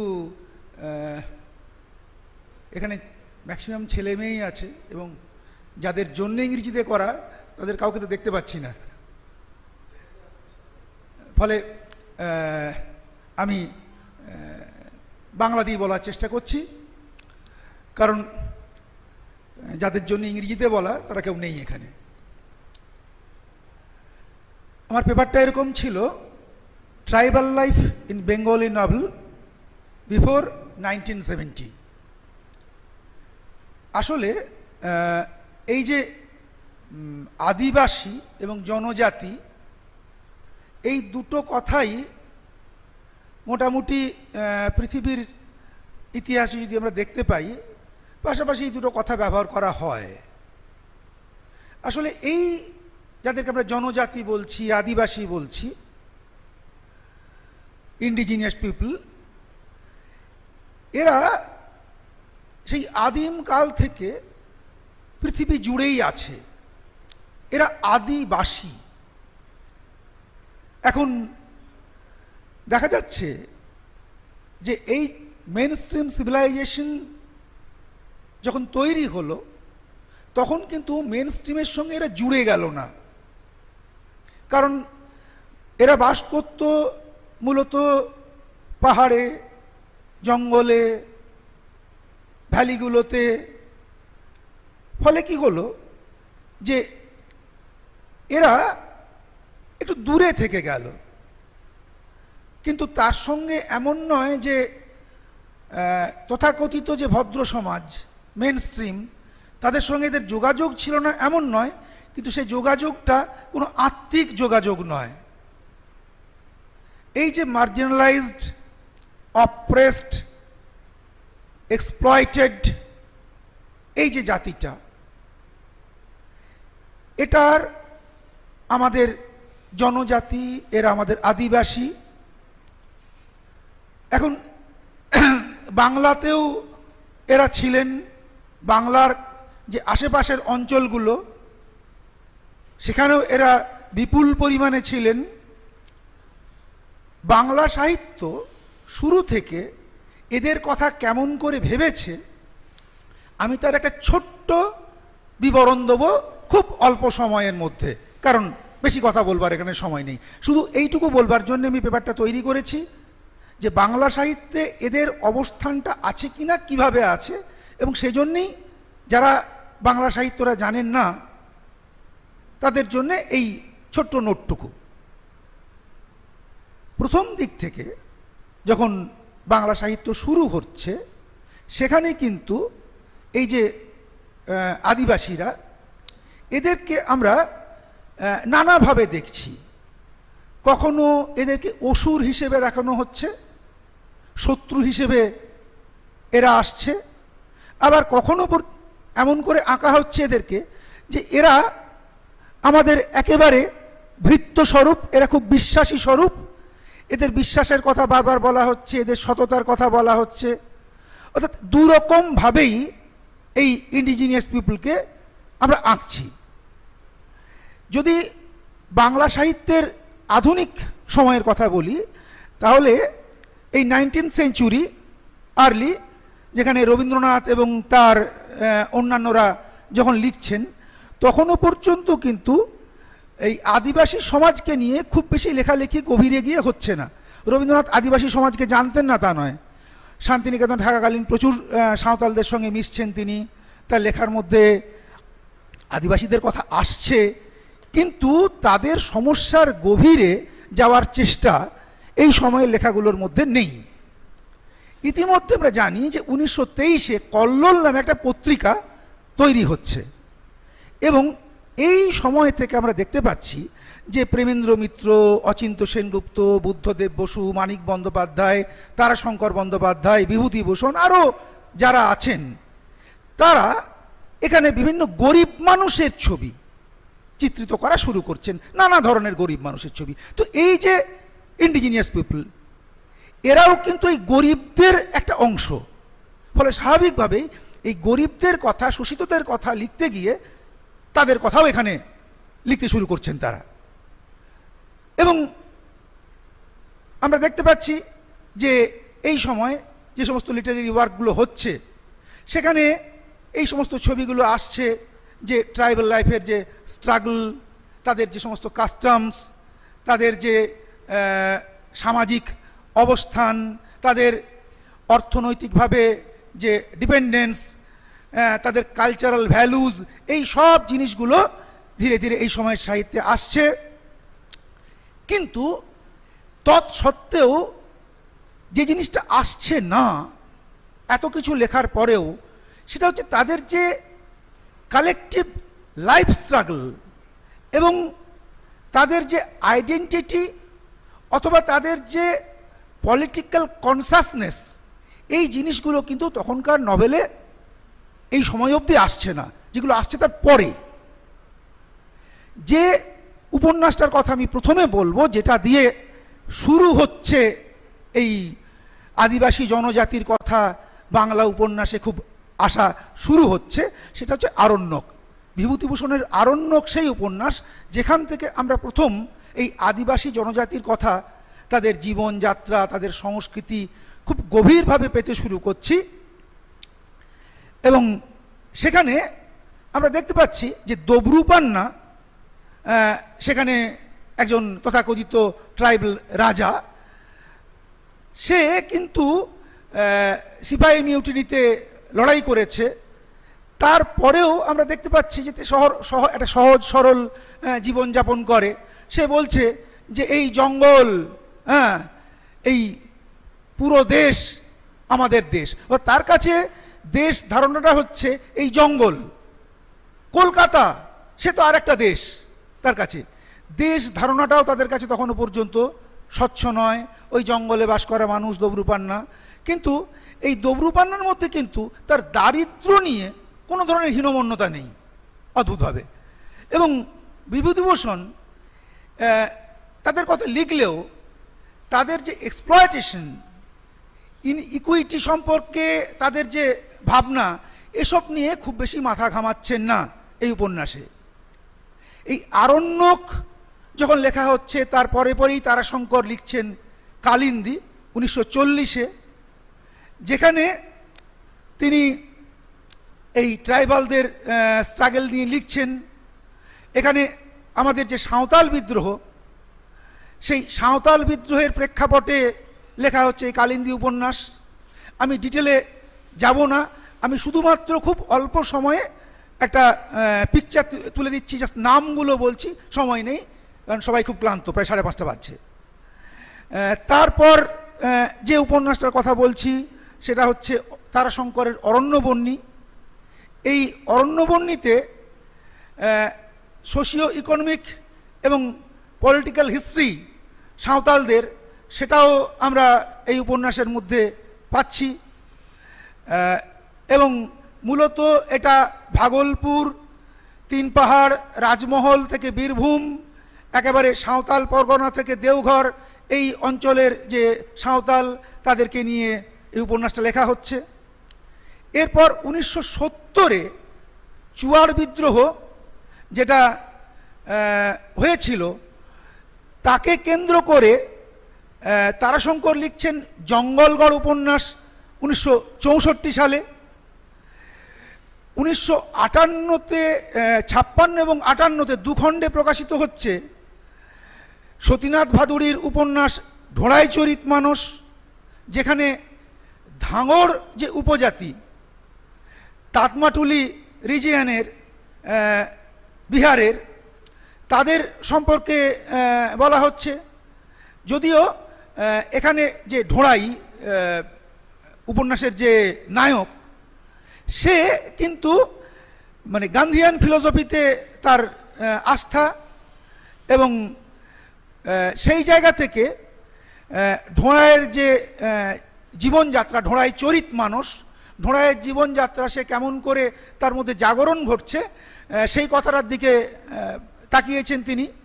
এদের যে আর্থসামাজিক সাংস্কৃতিক পরিবেশ সেগুলোই এখানে বেশি আছে, তাদের লড়াই সংগ্রামের কথা উপন্যাসে খুব বেশি নেই। 1962-তে নারায়ণ সান্যাল লিখছেন দণ্ডক সবরী উপন্যাস। এখানে মুরিয়া মুন্ডা যে ট্রাইবস, তাদের ওপরে হাইলাইট করা আছে এই উপন্যাসের ভেতরে। এবং এখানে এর ব্যাকগ্রাউন্ডটা হচ্ছে বাস্তার রিজিয়ন, যেটা মধ্যপ্রদেশের, সেখানে অবুজ মাঠ পাহাড় বলে একটা জায়গা আছে, এখনও মাঝে মাঝে কাগজে দেখবেন এটার কথা ওঠে। এবং এই যে নক্সালাইট মুভমেন্ট যেটা এখনও চলছে, একমাত্র এই জায়গাটাতে এখনও টিকে আছে ভারতীয় মিলিটারি। এখনও পর্যন্ত, আমি এটা মানে গত 2 সপ্তাহ আগের কথা বলছি, আমার খুব ঘনিষ্ঠ একজন ওখানে পোস্টেড আছেন, এখনও এই আবুজমাট পাহাড়ে এখনও পর্যন্ত মিলিটারি পৌঁছতে পারেনি। লড়াই এখনও ওখানে চলছে, কারণ ওই জায়গাটা এমনই যে ওখানে কোনোভাবেই কোনো মিলিটারি ঢুকলে তাদেরকে খাবার সরবরাহ করবার কোনো লাইন তৈরি করা যাচ্ছে না। একমাত্র পথ হচ্ছে যদি মাঝে মাঝে জঙ্গল কেটে হেলিকপ্টার নামানোর জায়গা করে এবং সেখান থেকে খাবার ড্রপ করে, তাহলেই একমাত্র খাবার পৌঁছানো যাবে, নইলে মিলিটারি ওখানে কাজ করতে পারবে না। তো এই অবুজমাট পাহাড় এখনো পর্যন্ত ওরকমই একটা ভারতবর্ষের দুর্গম জায়গা, যেখানে কিন্তু এখনও এই নক্সালাইট মুভমেন্টকে দমন করা যাচ্ছে না। তো এই জায়গাটার ওপরে কেন্দ্র করে এই অবুজমাট পাহাড়, বাস্তার রিজিয়ন, সেখানের যে বিদ্রোহ, তার উপরে এই উপন্যাসটা লেখা। 1955-তে পাঁচুগোপাল ভাদুড়ি তিনি লিখলেন ভগ্নাদিহির মাঠে উপন্যাস। এখানে রাজমহলের যে সাঁওতাল ট্রাইব, তাদের উপরে এই উপন্যাসটা লেখা হলো। 1957-তে রমাপদ চৌধুরী লিখলেন অরণ্য আদিম। এখানে জুয়াং, বীরহোর, মুন্ডা, ওরাও ইত্যাদি যে উপজাতি, তাদের ওপর এই উপন্যাসটা লেখা হলো। সুবোধ ঘোষ 1958-তে লিখেছিলেন শতকিয়া উপন্যাস। এখানেও ট্রাইবাল কমিউনিটি হলেন সাঁওতাল এবং ভূমিজ। সুনীল গাঙ্গুলি লিখলেন 1956-তে পূর্ব পার্বতী। এখানে তিনি যাদেরকে কেন্দ্র করে লিখলেন তারা হলেন মূলত নাগা, নর্থ ইস্টার্ন রিজিয়নের যে নাগারা, তাদের জীবনযাত্রা, তাদের অকুপেশন, তাদের food, dress, ornament, weapons, customs, musical instrument, rituals, তাদের যে ম্যারেজ প্র্যাকটিসেস, এই সমস্ত বিষয়টাকে কেন্দ্র করে পূর্ব পার্বতী লেখা হলো। 1967-তে মহাশ্বেতা দেবী যে উপন্যাসটাকে দিয়ে শুরু করলেন এই বিষয়টা, আপনারা মহাশ্বেতা দেবীর অন্য উপন্যাসের কথা বারবার এসছে এখানে, সেটা হচ্ছে কবি বন্ধঘটি গাঁই জীবন ও মৃত্যু। এটা খুব একটা বিশেষ উপন্যাস, এটা চুয়ার জাতির ওপরে লেখা। এখানে দেখা যাচ্ছে যে চুয়ারদের একটি ছেলে, তার নাম হচ্ছে কালহান, তো সে চণ্ডীকে কেন্দ্র করে একটা কাব্য লিখেছিল, কিন্তু ব্রাহ্মণরা ছাড়া আর কারো দেবতার নামে কাব্য লেখা ছিল নিষেধ। ফলে যখন সে এই কাব্য লিখল তখন সে কিন্তু তার নিজের নাম চেঞ্জ করে নিল, বন্ধঘটি গাঁই হয়ে গেল। বন্ধঘটি মানে এখন আমরা যাকে বন্দ্যোপাধ্যায় বলি। তো এবং সে বলল যে আমি দ্বিজ, এটা আমার দ্বিতীয়বার জন্ম হয়েছে, আমি প্রথম জন্মটা আমার চুয়ার ট্রাইব, এখন আমি দ্বিজ হয়ে গেছি। তো প্রথম দিকে সে পুরস্কারও পেয়েছিল, কিন্তু পরবর্তীকালে রাজা গর্গবল্লভ, যিনি তখন জানতে পারলেন যে সে আসলে চুয়ার, তো তখন তিনি খুব রেগে গেলেন এবং তাকে হাতির পায়ে পিষে মেরে দেওয়ার জন্যে তার শাস্তি ঘোষণা করে দিলেন। তো এটা হচ্ছে মহাশ্বেতা দেবীর এই চুয়ার জনজাতির উপরে উপন্যাস। 1970-এ বুদ্ধদেব গুহ লিখলেন কোয়েলের কাছে। এটা এই যে রুমান্ডি ফরেস্ট রিজিয়নে, পালামৌ, ছোটনাগপুর এই অঞ্চলের কেন্দ্র করে লেখা। এটা হচ্ছে ওরাং যারা ট্রাইব তাদের উপরে লেখা। তো আমি 1970 অবধি যে একটা ধারাবাহিকতা, তার ছোট্ট একটা চিত্র দিলাম। উপন্যাসগুলোর সম্পর্কে কিচ্ছু বলবার এখানে সময় নেই, জায়গা নেই। 70-এর পরে প্রচুর উপন্যাস লেখা হয়েছে এই আদিবাসী জনজাতিকে নিয়ে। আমার আন্ডারে একজন ছাত্রী বাংলা উপন্যাসে, মানে বাংলা কথা সাহিত্যে আদিবাসী জনজাতি জীবন সংস্কৃতি এর ওপরে গবেষণা করে পিএইচডি ডিগ্রি পেয়েছে। ফলে এটা খুব একটা বড় কাজ, এই কাজটা আমি করিয়েছি। তো অর্থাৎ এইটুকুই আমার এখানে বলতে আসা, যে বাংলা সাহিত্যে এই আদিবাসীরা শুরু থেকে ছিল, আছে এবং নানা রূপে আছে। তাদের জীবন, তাদের সংস্কৃতি এ সম্পর্কে বাংলা সাহিত্য যথেষ্ট সচেতন, নানা দিক থেকে তাদের দেখবার চেষ্টা হয়েছে এবং হচ্ছে। নমস্কার।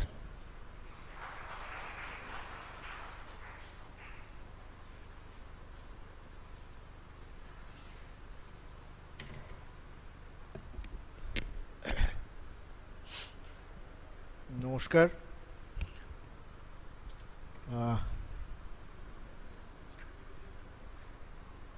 So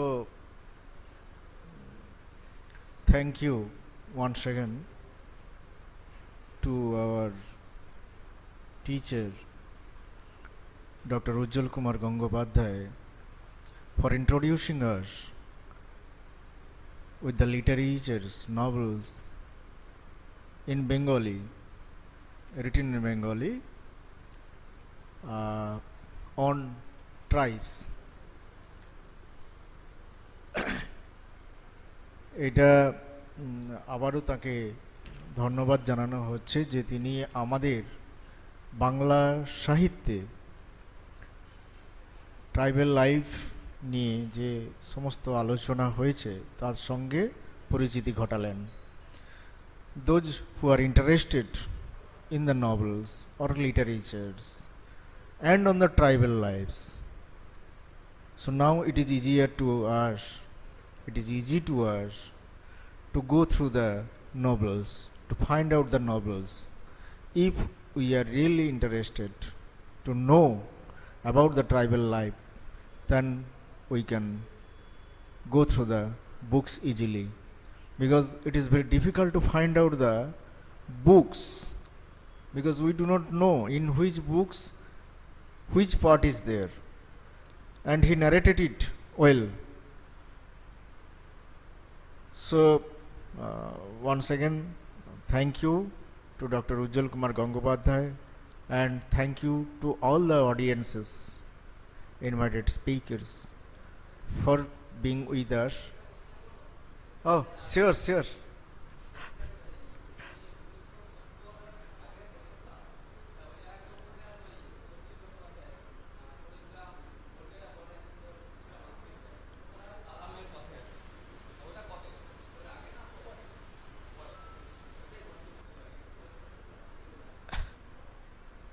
Oh, so thank you, particularly our invited speakers who has come from different states with a hectic journey and stayed with us from the very morning to the evening, and they have to stay even 1.5 hour, if of course they are interested in our cultural program. So our students and I think 1 or 2 teachers also are involved in this cultural programs. So you can enjoy, sir, this cultural evening, and or you can go to your place of stay and you can be fresh up, and we can pick up you just beginning of the cultural function, whatever be the possibility, you can do that. So thank you, dear students and the participants. Our cultural program will be held at the auditorium hall at 5:30, though it was 5:30 scheduled time and we have finished it in 5:30. So I think more or less half an hour will be required by them. So by this time we can take our tea. I think there are tea and snacks on the just side of the lecture hall or at the place of cultural function. So you take the tea and then this today's part will be finished. So thank you all, sir.